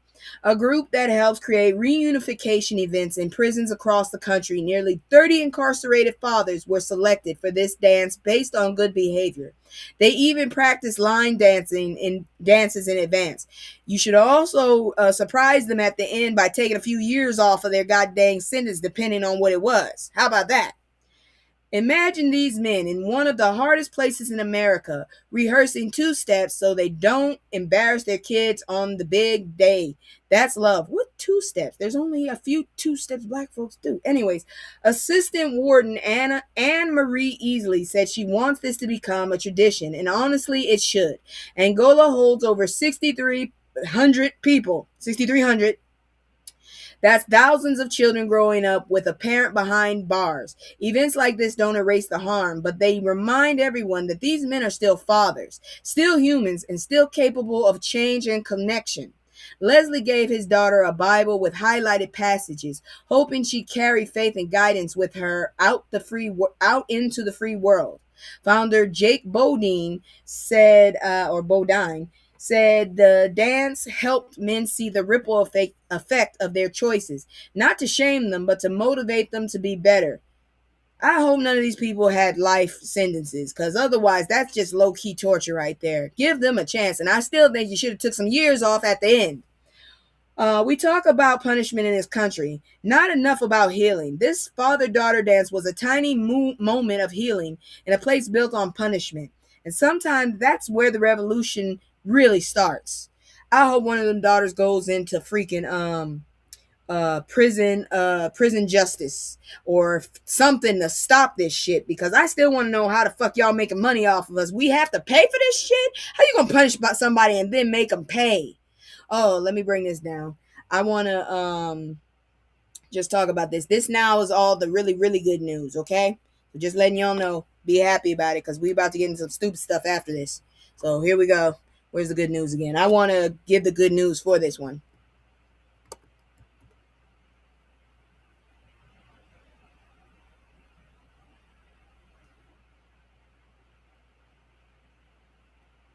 I ain't never heard of this thing before, but apparently it started recently. Giving Tuesday, I guess. I don't know. I never heard it before, but apparently this group decided to help it. So SNAP shut down in Georgia, starving the poor while calling it policy. My dad's wanted to be part of this program. I watched the show about this. Oh, that's great. I didn't even know there was a show about it. You need to tell us about it later, or come up here and tell me about it. Anyways, let's talk about what they're doing in Georgia. So Georgia's out here living in a man-made disaster. When SNAP benefits got suspended during the longest government shutdown in U.S. history, over 1.6 million people in the state were thrown into food insecurity overnight. No hurricane, no earthquake, no tornado. Just politicians playing games while kids go to bed hungry. Community groups and food banks have been screaming, and they're overwhelmed. Elizabeth Omilami, I'm not saying that again, director of Hosea Helps, said demand shot up so high, and some food banks saw a 70% increase in people needing assistance. Families were suddenly having to choose food or medicine, food or rent. Trump's reforms to the food assistance program made it harder for folks to qualify, so a bunch of people who desperately needed help got cut off. Hosea Helps responded with a massive food giveaway: fresh produce, proteins with the essentials. But when you're feeding way more families than usual, your shelves start looking like the toilet paper aisle in 2020. They've been burning through their financial reserves just to keep people fed. Elizabeth said the level of need feels like Hurricane Katrina or the early Panorama days. And now with the holiday season, the pressure is even worse. Families want to give their kids something other than stress and empty plates, but the math ain't mathing. Georgia has the fourth highest rate of child hunger in the country and a significant number of homeless students. Hosea relies on donations from places like Publix and Kroger. I don't know about that Kroger anymore. A nice gesture for this program. Yeah. But even with that, they're struggling to keep up. They're trying to partner with other organizations and use social media to raise support, because clearly the government is too busy posturing to do its damn job. Let's be clear. Food is not a luxury. It's a basic human right. When leaders play politics with programs like SNAP, they're not just tightening the budget. They are choosing intentionally to let working class and poor families suffer. And that's not governance. That's cruelty dressed up as policy. I'm still trying to figure out how I got EBT cards, but only $24. I'm like, what the fuck? Shit. But anyways, this one right here, I'm hoping is gonna do something. So let's check this one out right here.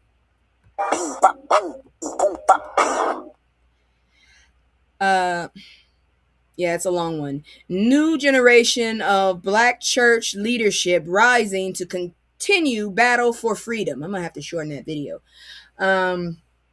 So the black church has always been at the heart of our freedom struggle, but it's been in the dumpsters lately. From slavery to civil rights to Black Lives Matter, and now a new generation of young pastors is stepping into the leadership. Please don't have no shady backgrounds, please. Excuse me. Carrying the mantle forward with fresh energy and old school conviction. One of them is Kevin Lamar, Lamar, Lamr, that's what it says, Lamar Peterman, who was just installed as a pastor of the historic 19th Street Baptist Church in Washington, D.C. on November 22nd, 2025. This church has history. It's one of those institutions that has been everything from segregation to modern protest movements. Kevin's journey started back in 2014 during the Ferguson protests after the unaliving of Michael Brown. Rest in peace. That's where he felt his call to the ministry sharpened, not just to preach, but to act when the call calls. He believes the church and education are still two of the most powerful tools we have to push for justice. And he's not alone. Across the country, other young pastors like Malek Thomas in Baltimore and Reverend Devin Jerome Crawford in San Francisco are taking over historic pulpits, showing that the tradition of Black liberation theology is alive and well. Kevin doesn't see what he's doing as something new. He calls it a continuation of a legacy that goes back before the civil rights era, back to the earlier days of Black resistance in this country. He says their mission is to leave America better than they found it, especially for the marginalized and oppressed. Being in D.C. gives his church a unique vantage point and responsibility. He knows other churches look to the nation's capital for cues on how to respond to injustice. He's big on using technology and social media to spread the message, not just from the pulpit, but across platforms where young people actually live. He's clear. Proximity to power means nothing if you're silent. 19th Street Baptist has the chance to be not just a church, but a nerve center for justice, organizing, educating, and calling out hypocrisy whenever it shows up. So while some people say Black church is dying or out of touch, this new wave of pastors is saying not on our watch. The faith is evolving. The methods are modern, but the mission is the same: freedom, dignity, and better world for our people. And I hope he keeps it up, because recently the church has been showing its ass, and that's not good. All right, y'all. That's it for the regular news. We about to get into celebrity news. Then we got some health and 2 palate cleansers, because I promise you I couldn't pick which one. Both of them were weird as fuck. But we're going to check that out. And if we got enough time, we might hit up on a fashion show. So let's get this started. I'm going to go ahead and do my commercial. As always, please like, share, and subscribe. I don't have a lot of subscribers. I'm getting close. But once I hit 200, I will cam up. If I hit 300, I'll cam up twice. You know, every time I hit 100, I'm going to cam up. I'm not sure if y'all want that. But, yeah, my least favorite, because I get tired of all this shit. I just don't figure. I'm like, why do we know this? But hell, I'm nosy, so let's do it. It's just me and the fam. It's just me and the fam. It's just me and the fam. It's just me and the fam. Yeah. It's just me and the fam. See my little titty, that's my hype girl, that's my mascot. No one's go for hours and some hours till we pass out. Stay inside the house, turned up with them racks out. Stay inside the house, Who fucked up? That's all I want to know. Who fucked up that now all of a sudden this went from them being co-parents and cool and not going to be left out to this shit? Somebody fucked up. So Candy and Todd love lawyers and the prenup from hell. Well, the Burrs, I just said that this was how you were supposed to divorce, but this got ugly. Well, the Burris Tucker empire is crumbling, y'all, and it's getting real housewife messy. Candace Burris, is that how you say it? I don't know, filed for divorce on November 22nd. 5 days later, Todd hit back with his own filing. How do you both file for divorce? Does that work? I don't know. Y'all should have did it at the same time then. And child, it reads like Bravo reunion script. Tucker wants primary physical custody, joint legal custody, and the final say on decisions of their two kids, Ace 9 and Blaze 6. He says Candy's out-of-state work obligations make her too busy to parent full-time. Translation, you're on tour too much and I'm tired of it. Now Todd's also crying foul about the prenup. Apparently, he says Candy's lawyer shoved it in front of him right before the wedding. So you wanted her money? Damn. With no time to read or get legal advice. Sir, you had all these years to read it. You just didn't think the day would come. His lawyers now say the little sign right here, baby moment makes the prenup unenforceable. Good luck with that. Candy stays ready with paperwork and receipts. He's also asking for a fair split of all marital assets. Of what? Okay, real, personal, tangible, intangible, and probably emotional too. But to his credit, he says he still wants to resolve things amicably and privately. Then why do we know about this? Sure, Todd, right after you aired her out in legal documents. Sure, yeah, okay. Candy's been about her coins since Escape. Todd might want custody, but Candy gonna keep control of the businesses, the brand, and the bag. This ain't love and hip-hop. This is a financial chess game, and Candy's been 3 moves ahead since No Scrubs. Wish you luck, sir, but I don't think you gonna get nothing. Just saying. Damn it. I didn't know he was another Kelvin. God dang it. You'd think you know someone. Well, no, I never thought I knew him, but shit, it sounded like they was doing the mature thing. One thing about Candy, she is a smart businesswoman. Well, yeah, she gonna need it now. This dumbass is coming for her money. Jada Pinkett Smith, hold on, what'd you say? I guess he countered what she wanted. Media wants it to sound more salacious than it is. Maybe, but I mean, damn it. Y'all should have never let anybody hear about that shit. So Jada Pinkett is getting sued by Will Smith's former friend for allegedly threatening him with what? Let's find out. So Jada Pinkett is back in the headlines. She scares me. And this time it's not about Tupac or her entanglements. Will Smith's former best friend, Bilal Salam, oh dear Lord, just hit her with a $3 million lawsuit claiming she threatened him at Will's 53rd birthday party. When was his 53rd? How old is he? According to him, Jada rolled up with a squad of 7, told him to stop running his mouth about her personal business or he'd end up missing or catch a bullet. I don't believe that. A bullet, really? I figured she'd just go Jersey and whoop his ass, or Philly. Is she from Philly? I don't know. I gotta say, that sounds like Baltimore Jada came out for a second. Baltimore? I still don't think she really would have said a bullet, though. Probably end up missing. Salam says she tried to make him sign an NDA on the spot. Then one of her people followed him to his car, still talking threats. The man refused to play ball when she allegedly wanted him to help with crisis management after the Oscar slap heard around the world. He said, nah, I'm not doing anything illegal or unethical. Then apparently Jada got a team? Damn. Jada's team started coming for him when they found out he was writing a tell-all. Child, you can't make this shit up. To make things worse, Salam's the same guy who claimed Will was involved with actor Dwayne Martin, a rumor Jada publicly denied. He says her denial made him look crazy and ruined his reputation. What were you doing, sir? I ain't never heard of you. Now he's claiming emotional distress, health issues, and career damage. What was he doing? I don't know his career. I don't know shit about this dude. Basically, Jada's "don't mess with me" energy ruined his life. The internet split. Black Twitter's like she warned him, while white folks are clutching pearls about Second Amendment threats. Either way, it's messy.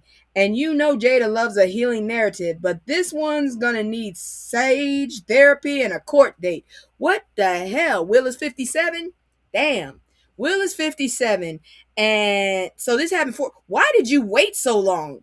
Yeah, that sounds suspect to me. Why did it take this long? Balance had an interview with Tasha K years ago. That's what I'm saying, dude. I don't know. Why is he just now? Whatever. I don't care, but I just figured to report it because it was happening. Now, update on another guy. Yeah. Bilal, yeah. Here we go. Professor Ray J might be messy, but here's why you can't blame his mother. I never blamed his mama. I figured once you get over 18, I ain't blaming your mama anymore. I'm blaming you. You should know what the fuck to do.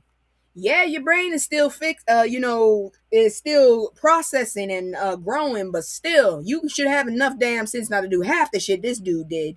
So Ray J, Mr. One Wish, Mr. I Hit It First, Mr. Scooter in the Pool, got himself arrested on Thanksgiving morning after a fight with his estranged wife, Princess Love. I reported about that. There was a live stream where she accused him of pulling a force multiplier on her in front of their kids, and honestly, it was a mess. But instead of focusing on the situation, the internet did what it always does.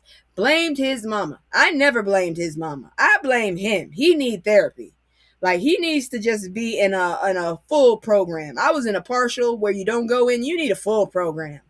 People went on Sonia Norwood's Facebook post criticizing her parenting.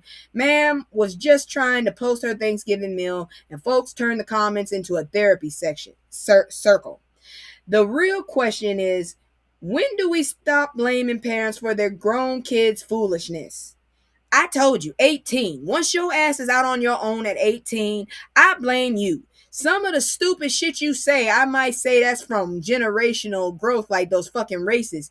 But yeah, once you do stupid shit like that and you on your own, you paying rent. Once you can pay rent and live on your own, I have to blame you. I blame you. And even if you live with your parents, as long as your ass is able to vote and shit, I blame you, motherfucker. Ray J is pushing 45, got 2 kids, and pays his own bills. He's not some teenager sneaking out the house. He's a full-grown man making full-grown mistakes. His own. The article pointed out that nobody blames Diddy's mama for his crimes or Harvey Weinstein's mother for being a monster. You never hear, wow, Suge Knight's mama really dropped the ball. I kind of think she did. But let Ray J act up, and suddenly Sonia's parenting is on trial. At some point, you gotta own your own choices. Just like fucking, he is. Just like fucking, Drunk. His ass always blaming Biden or Obama. It's you, motherfucker. They didn't make you fucking file bankruptcy and shit and never pay people. That's one thing my mom taught me. This motherfucker never paid anybody. This is about Ray J. But anyways. But let Ray J act up, and suddenly Sonia's parenting is on trial. At some point, you got to make your own choices. If you get credit for your wins, you get blamed for your losses, period. So yeah, Ray J might not, he's married too. What the fuck? Why are we blaming her? It's a whole grown-ass man with kids and a wife. So yeah, Ray J might not be winning any Father of the Year awards, but this mama's not the only one, not the one pulling, force multipliers or signing reality show contracts. Let's give that woman her peace. She's raised enough chaos for 3 lifetimes already. Leave that damn woman alone. She ain't a god dang. Y'all some ignorant ass people. Whoever's doing that, you need your ass whooped. That's some ignorant ass shit to do to people. Moving on, because the weird shit still gets weirder. This heifer. Man, let me tell you something off the back. I didn't like her in the Cosbys because she was too sassy in my opinion. When she tried to rap on her own, that's what little girls are made of. That was cute, but it wasn't going to keep going. She's basically our fucking Willow Smith. That's who she is. She's our generation's Willow Smith. This heifer been weird since weird, okay? I never watched her damn shows. That's So Raven. I never watched that shit. I never thought she was a great singer. None of that shit. She's just weird, okay? She's a light-skinned kid that just got it lucky. And I don't need to know. I didn't even know. I knew she was with a white lady, but I didn't know she got married, when she got married. So why the hell you telling us about your damn divorce? Good grief. So Raven Simone and her wife Miranda Madej got real on a podcast about their interracial relationship, and whew, the internet can't mind its business for nothing. Well, they can't mind it. They can't keep the business out of people's faces. Before they got married in 2020, Raven says she struggled with her feelings about being with a white woman. Heifer, if you had feelings about that, you should have never done it. Raven says she struggled with her feelings about being with a white woman. That's honest. That's real. But of course, people twisted it into Raven hates herself or Raven doesn't love black women. Meanwhile, Miranda's over here just trying to drink her hot tea and get dragged by Twitter. I couldn't imagine calling someone by their dad who was out there. Yep, Raven tortured actress. She's another tortured actress, and I mean, honestly, I have not been impressed by her acting. So yeah. Anyways, let's see here now. They launched their podcast Tea Time with Raven and Miranda in 2021, and ever since, trolls have been busy. Miranda's been getting hate messages, death threats, and racist DMs. Raven said she used to stay quiet when people came for her, but once the threats got violent, she had to speak up. How many people are that invested in you? I don't think I'm serious. I'm not interested in these folks. Maybe that's why, because I'm just too busy trying to live life or survive life. Anyways, they you don't know. You know it's bad when Raven Simone, who's been in the game since she was 3, says y'all too toxic for me. Their message now is simple. Focus on love, ignore the hate. They refuse to let strangers with zero joy in their lives dictate how they live their lives. She once ended things with a wife. Man, why are you telling us this stuff? Good grief. Anyways, and say what you want about Raven being weird. She's consistent. She's been quirky, blunt, and slightly chaotic since That's So Raven. But she's also grown, loving, and real enough to admit there's something hard when something's hard. That's called adulthood, a concept a lot of comment sections still haven't learned. I don't understand why they all up on her. I liked her show okay, but she is a weirdo. I don't need to know about her real life. Me neither. Shit, even the wife looks weird. Fuck. Let's go to some less weird stuff, but not totally. I'm going to tell you off the bat. Serena, that color is not for you. You have a golden hue. You need something darker to make you pop. That does not compliment you. In my opinion, that does not compliment you. Not that color, not that style. I loved her with like that reddish brown curly shit she had before. Maybe that was hers, but I don't like that. Anyways, Serena Williams ain't coming back. Y'all, let that woman rest. Okay, let's settle this once and for all. Serena Williams is not coming back to tennis. I know. Fans saw her name pop up in the International Tennis Integrity Agency's testing pool and started losing their minds. She's training again. She's coming back. So y'all can go all up on her ass again. Y'all never gave her rest. And Serena, in all her glory, hopped online and said, "Oh my gosh, y'all, I'm not coming back." Straight from the source, case closed. She's 44 now, my age, raising her babies, running business empires, and thriving after she left the game in 2022. She said it wasn't retirement, it was an evolution, and that right there is peak Serena. Always reinventing herself, while the rest of us are still trying to get our steps in. Her venture firm, Serena Ventures, is thriving, investing in women-led and minority-owned businesses. She's still training casually and teaching her daughters how to swing, because of course she is. But don't expect her on the tour. She said goodbye to competitive tennis, not her legacy. And let's be real, she doesn't owe us another serve, another slam, or another comeback. She already changed the sport, broke records, smashed stereotypes, made millions, and inspired generations. That's how you fucking sit down, bow out. Damn it, I wish a whole bunch of politicians would bow out. So when she says she's not coming back, believe her. Let that woman enjoy her evolution because she's Serena, not chasing trophies anymore. She's building dynasties. And that's it for her story. I don't know what to tell you about that. I don't know why the hell they trying to get her. You didn't treat her right when she was out there. Exactly. Let her live her soft life. Y'all motherfuckers never gave that woman peace when she was out here. Anytime she poke her head out, y'all going for her. Now here goes some scary ass news. So well, I'm not sure if it's scary. It's more of just stupid. Moving on. Let me do this real quick. Brother, The game wants free Diddy and free Diddler and free our pervert. Absolutely not, you pervert.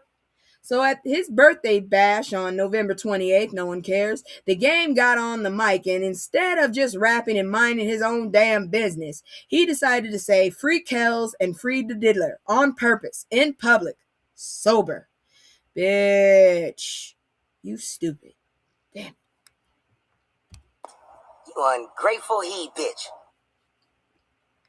Or, here's another idea that's going to be very controversial. You could shut the fuck up. Just saying. So he tried to play it off as jokes, all lighthearted, but let's be very clear. There is nothing funny about those men that are locked up. The pervert was convicted in 2022 for exploitation of children and racketeering, and his projected release date is 2045 for a reason. The Diddler is he should be serving just as much. The Diddler is serving time over felony prostitution charges in this timeline, with a projected release date in 2028. Oh, we so in trouble. These aren't traffic tickets. This is predation. This is exploitation and decades of harm, especially to black women and girls. Why the fuck would you say those two need to be let out? No, they don't. Every time a rapper gets up there and yells free behind somebody who has clearly victimized people, what they're saying is, I care more about my celebrity homies than the safety of the community. Bitch, we made you. And then you gonna let more predators out on us? You motherfucker. And it sends a message to survivors. Your pain matters less than their nostalgia for the 90s. I don't like the 90s that much. I was 14. That's a horrible year. 14-year-olds are weird fuckers. That's all I gotta say. I was a weird fucker, and more 14-year-olds are weird fuckers. I don't care what you say. The game already has a reputation for saying clown stuff, but this one hits different because it's a part of a bigger culture problem. Folks still worshiping men who built empires on abuse and power imbalances. Being talented, rich, or influential doesn't erase the damage you do, assholes. So yeah, he can chant free all he wants at his birthday party. Meanwhile, some of those victims are serving life sentences of trauma. We're not freeing predators, you asshole. At least not for 3 years, sadly. We're freeing ourselves from the mentality that excuses them. I swear to God, if that motherfucker gets back up to number one, I'm gonna be mad as hell. Dirty ass bastards. And that's it for the celebrity news. Thank God, because I'm not doing that with my arms. I don't know what it's doing, but I'm not doing that with my arms. I really am not. Anyways, we're about to go into health.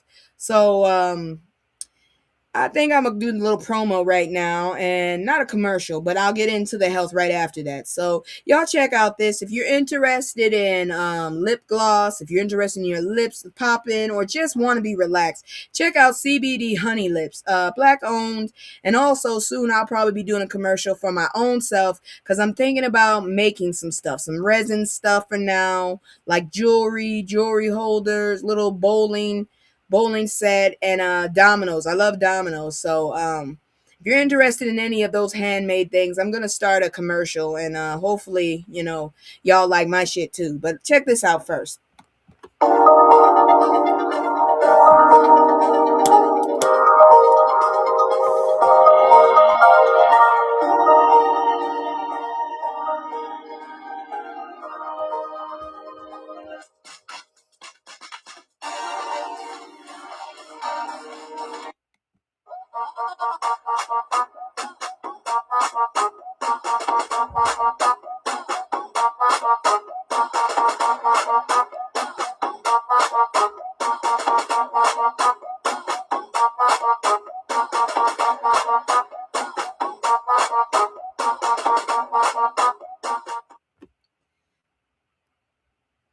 I ain't gonna lie. I miss a lot of old school Michael Jackson, damn it. I miss Thriller and all that shit. But yeah, I'm with you on that one. Okay, give me just a second. I'm about to bring up the health. Give me just a second. I'm gonna close those and now what's the button? Health is okay, there we go. We are at war. Okay, maybe I'll sell my artwork too. I don't know. Shit, I don't know. I can do portraits and shit. You send me a portrait, I can do realistic. I can invert the damn shades. It's up to y'all. I can do that as well. I ain't thought about it. But anyways, check this out. So apparently, telehealth is low-key saving lives in HIV prevention. Don't think that shit left. Just because a lot of people ain't catching it as much, it's still around. So here's some good news that actually matters. There's a telehealth platform called Mr. MISTR. That's quietly out here changing the game in HIV prevention. Almost 20% of people are PrEP in the US and are getting it through Mr. That's huge. A study out of Emory published in JAMA showed that Mr. isn't just serving people with insurance. 36% of their patients are uninsured and still over 80% of their users are keeping up with their at-home HIV and STI testing. That means folks who might have avoided the clinic because of the stigma, cost, or just not having time are now getting care from their phones, their couches, wherever. Be careful your couches, I'm just saying. They're able to do this in part because of the 340B drug pricing program, which lets them use savings to cover labs, doctor visits, and telehealth costs. Where the hell? I did not bury that phone again. I should have done that. Anyways. There it goes. It's going off now. Glad I put it under that damn blanket. On top of PrEP, they're offering free Doxy PrEP, which has cut STIs among their patients by 50%. That's not just vibes. That's public health doing what it's supposed to do. Mr. and their companions platform Sister, SISTR, are also pushing community-based marketing, meeting folks where they actually are, online, events, social spaces. They're normalizing conversations about sex, risk, and protection without shaming people for having a sex life. Hey, I don't have one. I ain't shame either. They're even enrolling patients for long-acting injectable PrEP, one shot every so often instead of a daily pill. That's a game changer for people who struggle with daily meds, unstable housing, or just life being life. Life sucks. If it was a person, I'd fight it. Anyways, if anything, this proves that when you remove stigma, add convenience, and stop being weird about sex, people will protect themselves. Telehealth is not just futuristic, it's necessary, especially for Black and Brown communities who are always overrepresented in statistics and underserved in systems. And that's good, because we need it. It's not over. It's still lurking around, y'all. Let's move on to the next story. Every heart counts. Tackling cardiology deserts. I don't know about y'all, but I have a heart murmur. It's still there. So one day I might have problems, and I want to know about it. So cardiology deserts are real, and they're killing Black folks. Heart disease is still the number one cause of death in this country, but the way access is set up, you think only rich white suburbs have hearts worth saving. The Association of Black Cardiologists, oh my goodness, it's ABC, led by Dr. Anthony Fletcher, is trying to change that with their Every Heart Counts Cardiology Deserts campaign. A cardiology desert is exactly what it sounds like, an area where people don't have reliable access to heart specialists or preventative care. And that's not just rural towns, it's cities too. Their survey found people in places like Louisiana and Mississippi traveling long distances just to see a cardiologist, if they can get an appointment at all. Shit, my mom won't stop talking about her pulmonologist. So that tells you what the hell's going on there. Even worse, let's see here now. Even worse, a Even worse, a lot of black adults have never had basic heart screenings. No one explained cholesterol, blood pressure, or what the numbers even mean. I just got told I have high blood pressure. Nobody told me anything else. Now motherfuckers want to put me on pills. Let's see here now. Let's see. And even if you don't know your numbers, you don't know your risk. ABC is stepping in by partnering with community leaders and primary care doctors in these underserved areas. They're training local providers to better spot heart risk early, connect patients to specialists faster, and educate families about prevention. Not just show up after a heart attack, please. Dr. Fletcher is pushing for long-term change, not just crisis mode medicine. That means shifting from rush to the ER to let's catch this before it gets deadly. And for us, that starts at home. Asking about family history, getting blood pressure and cholesterol checked, and not ignoring symptoms just because we're used to it. So if heart disease runs in your family, I think it runs in mine, and for a lot of us it does, this is your sign. Put your heart on the calendar, not just your hustle, because you can't fight the system if you're not here. God, and do you know how much damage you're going to do to the community around you? Good grief.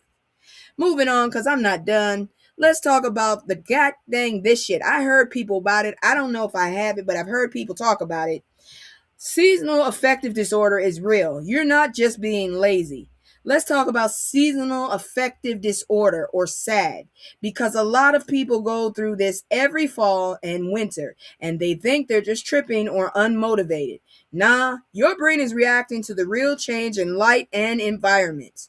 What's gonna happen to the population when they end ACA at the... I don't know, girl. I have no idea. I guess we all gonna actually die out. I'm getting the hell out this country as soon as I can. I can't do this. Y'all are welcome to follow me. I'm still working on that thing. I have to redraw some shit, but I'm working on it. Toronto, okay, that's one of the places. I'll give you the pros and cons very soon. I knew what you were talking about.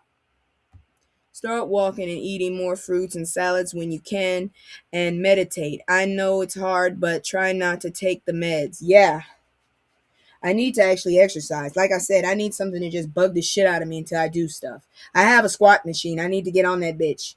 Anyways, SAD is a type of depression that usually shows up when the days get shorter and darker. Fall and winter especially. Symptoms can look like constant sadness, anxiety, craving carbs, heavy fatigue, oversleeping. Sounds like hibernation to me. Anyways, let me see. What else? Feeling hopeless, snapping at people, losing interest in stuff you normally enjoy, and just feeling like your body is made of cement. Well, I don't have seasonal. That's that all the time. It hits young adults a lot, and women more than men. If you live farther north, places with long dark winters, your risk goes up. If you already have a history of depression or bipolar disorder, you might be more vulnerable too. Just great. Fuck. If this sounds like, let's see here now. Okay, if this sounds like you, it's not something to just shake off. Talk to a healthcare provider. They might check for other issues too, like thyroid or vitamin deficiencies, because those can feel similar. I was told I also need a lot of vitamin D. In other words, go outside. Treatment usually includes things like light therapy, sitting by a special lamp that mimics sunlight for about 30 minutes a day. Therapy like CBT, sometimes antidepressants, and lifestyle stuff. Getting outside when you can, moving your body, being around people you feel safe with, keeping a regular sleep schedule, and maybe taking vitamin D if your provider suggests it. See? And I'm going to say this clearly. If you're having serious thoughts of self-harm or feeling like life isn't worth it, that it's not just the winter blues, that is an emergency. I went through it. You deserve real help, real support, and you are not weak for needing it. Take your mental health as seriously as your physical health. Real talk, most people don't realize people have attempted because we usually do it somewhere where you can't find us. You're allowed to say, this season is hard for me, and get the tools you need to get through it. And Lord, if it's something like what I got, just find a really good insurance company or fuck. Anyways, get a company with good health care. And that is it for, I don't know why my arms are twitching. I guess my avatar has restless arm syndrome. I don't know. But that's it for the health. We're about to do these palate cleansers because once you see these damn things, you understand why I had to have 2 of them. So I'm going to go ahead and do my commercial now. If you like what I'm doing, and if you, I don't know what to tell you. If you like what I'm doing, tell me about it. Let me know how you feeling about this shit. But either way, tell me if you want me to change it. Subscribe, share. I'm at 190 now. It's very small. I'm trying to get my word out. I'm not trying to be like 1 million people, but I'd be happy with 1,000. I really would. But either way, let's go check this one out, and I'll be right back. Check out my commercial. It's just me and the fam. It's just me and the fam. It's just me and the fam. It's just me and the fam. Yeah, yeah. It's just me and the fam. See my little Tay-Tay, that's my hype girl, that's my mascot. No one's go for hours and some hours till we pass out. Stay inside the house, turned up with them racks out. Stay inside the house, turned. Okay, we back. So, raccoon ransacks liquor store, passes out drunk in bathroom. Wait, what? That's how I feel. So let's end it on a lighter note because this world is heavy enough. Down in Ashland, Virginia, an animal control officer got a call to an ABC liquor store, not for a robbery, not for a fire, but for a raccoon who broke in and went on a full liquor bender. I'm gonna go dress up like a raccoon and see if I can do that. That sounds absolutely wonderful, especially in my hard times. Anyways, this little bandit knocked bottles off shelves, sampled different kinds of liquor like it was doing a tasting flight, and then stumbled into the bathroom and passed out drunk, fully knocked out, on the job, in this economy. Seriously. Animal control showed up, secured our masked bandit, and took him back to the shelter. No injuries, just, and I quote, maybe a hangover and poor life choices. Honestly, that's relatable. After sleeping it off, the raccoon was released back into the wild, hopefully with a new appreciation for water and better decisions. Somewhere in the woods right now is a raccoon waking up like, does tequila taste like regret? Motherfucker. If nothing else, is a reminder that sometimes you're not being ratchet. You're just one bad night away from being a headline. Or raccoon, whichever one comes first. Looks like there's piss on that floor, really. I think it's his. He probably fell asleep in his own piss. Damn raccoon. That's it for that one. But check this video out, because I got video for this shit. This shit ain't over. It gets worse. Damn it. Watch this. Watch this. God dang it. Now, in the making of this story, our reporter Jess Tyson went above and beyond the call of duty. Watch this. Because its shelf life in the wardrobe is going to be short-lived. Do again? Yeah.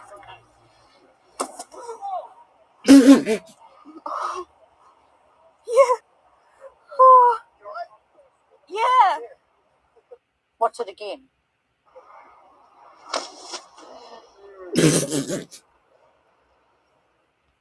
I can't say I've ever heard of that happening before. Just to say, Jess is fully recovered. No word on the bird, but she's insisting she's only doing indoor shoots from now on. And I must admit, I'll be looking twice myself while filming outdoors. What you want me to say? I don't know what to say. That I hope she gets some kind of I don't know. I hope she gets something back for that. That bird knocked the shit out of her. That's all I can say. So, all right, this last one was pure chaos meets professionalism. Over in New Zealand, reporter Jessica Tyson was knocked out in Auckland's Britomart Square filming a segment for the current affairs show Te Ao with Moana, when out of nowhere, a low-flying seagull came through like it had beef and smacked her dead in the face. Yep, the whole thing was caught on camera. 1 second, she's prepping her line. The next, she's in a live-action remake of Birdemic. It's being called a freak accident, but the seagull looked like it had a vendetta. I really believe that. That looked like somebody threw a turkey at it. Well, that was a whole live seagull. Tyson, who's 32 and clearly tougher than half the anchors in America, posted a clip herself on social media with the caption, POV, just trying to do your job when nature has other plans. Sis even joked that the bird needs a pair of glasses. Turns out she walked away with a tiny scar above her eye. No foul play, no harm, no foul, literally. Can't blame her. The wildlife in New Zealand clearly missed the media training memo. The show's account even posted, "Is that a bird?" followed by a shout out to Jess for a commitment to the kawa papa. Basically, she took one for journalism. Moral of this story, some reporters dodged scandals, others dodged seagulls. She didn't. Either way, Jessica deserves hazard pay and maybe her own National Geographic special. Can't stop laughing at that. That's what happened. She got knocked the fuck out. And then what's dirty about it is they turned around and said, play it again. You know what? I'm going to play it again because that was funny as hell. Let's watch it again. Come on, god dang it. Now, in the making of this story, our reporter Jess Tyson went above and beyond the call of duty. Watch this. Because its shelf life in the wardrobe is going to be short-lived. Do again? Yeah.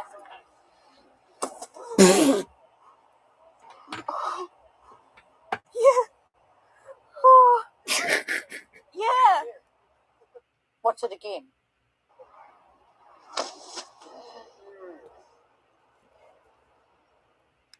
I can't say I've ever heard of that happening before. Just to say, Jess is fully recovered. No word on the bird. But she's insisting she's only doing indoor shoots from now on. And I must admit, I'll be looking twice myself while filming outdoors.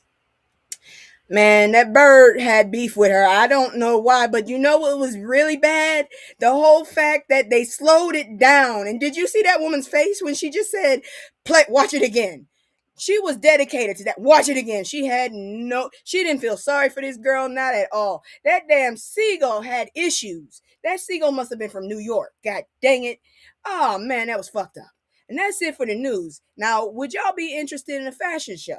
I do have at least two. I will not do both, but I will do at least one of them if you're interested. If not, I'm going to go on and fuck off somewhere.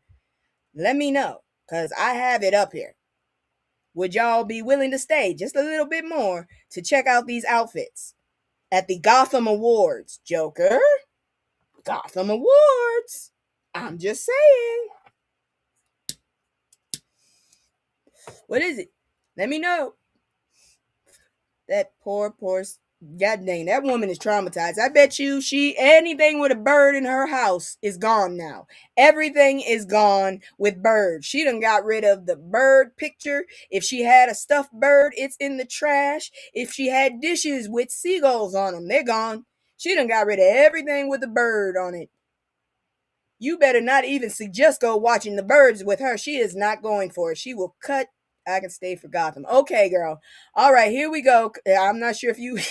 Okay, here we go. Where is it? I want to do the other one.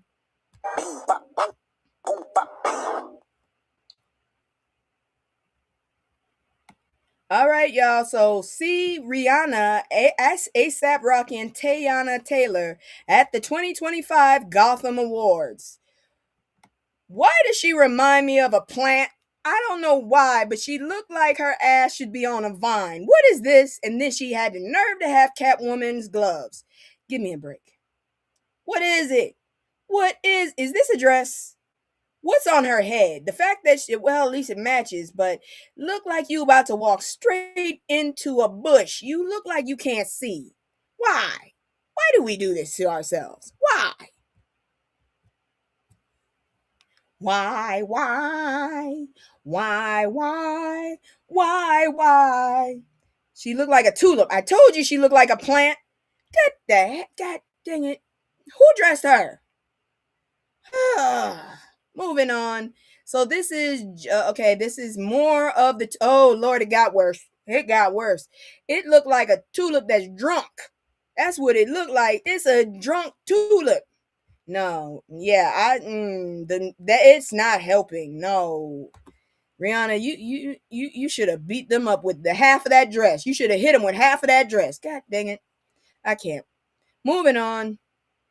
So ASAP dressed like an adult for once. Why is it that even when he looks professional, he looks off? I mean, everything actually. Okay, I see what's wrong. The damn cuffs. That's what's fucking me up. The cuffs.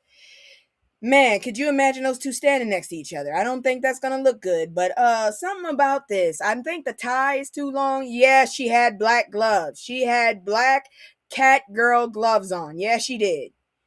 I guess she really wanted to take it to Gotham that far. Who the hell are the Gothams? Are there people named Gotham? Probably so. Why are there only 2 buttons on this jacket? And why isn't it closed? It just looks like it's fitting weird. And the sleeves are too long for you, sir. Which is strange, because I heard you're quite lanky. I don't get it. I'm highly confused. Okay, and then they're going to show you that he has a purse. Thank you. She doesn't have a purse. He has a purse. And a ring that will not let him close his hand. Yeah. Oh, okay. That works. He looked like an off-hours chauffeur. What the hell? He got a purse. What are we supposed to do with that? Are those shoes brown? They're not bad, but are they brown? I can't tell. Why do you have a purse? I hope that's a baby bag. All right. So Tayana I think the light is blonde. It's too much light. It's flooding her out. She's got a Betty Boop hairstyle, but what the fuck is she wearing? It has pockets. I already don't like it. Looks like she shaved about 100 tropical birds and put them on and then just put a blouse on. The blouse is it's just too bleh. And the skirt is like, Peter's gonna whoop your ass. That's all I can say about it. You're gorgeous, woman. Why didn't you keep up with the Betty Boop and wear like a cocktail dress with some cute heels? She does have a widow's peak. I don't like widow's peak. That's why I shaved mine off when I was little. It never grew back, thank God. Moving on. Because I can't with that damn... She killed a lot of birds for that. That was it. That was the fashion. I have another fashion show, but that was it because we're getting late. We're already past the 2-hour limit, but I really wanted to talk about some fashion as well. So I'm going to bring that down and bring that off. And thank y'all very much. As always, there's stuff to talk about with them damn outfits. But thank y'all for coming. I'm about to go do my labs. And yeah, it's a no for all of them. It's a no for all of them for me. But anyways, I done did my laundry. I'm going to eventually make my bed, redraw my shit, get that out because I'm pissed off because I said I was going to have it done last month. And keep applying for jobs. But I want to take the time to say thank you so much for coming. If you missed anything, I'll probably have it out in about a few hours once I cut this up and edit it. I'm doing this all by myself. So once again, if you guys have any suggestions to make this better, to catch more people, let me know. And I actually might put it into consideration. I've done it before. So with that in mind, I want to thank y'all as always. Share, like, subscribe, and get the word out. Because a lot of people are missing out what's going on for our people. That's it. Love y'all. Good night. I can't stay. No, I always gotta go. Playing house, this ain't a home with my soul. On the road, I can't stay. No, I always gotta go. Playing house, this ain't a home with my soul. On the road.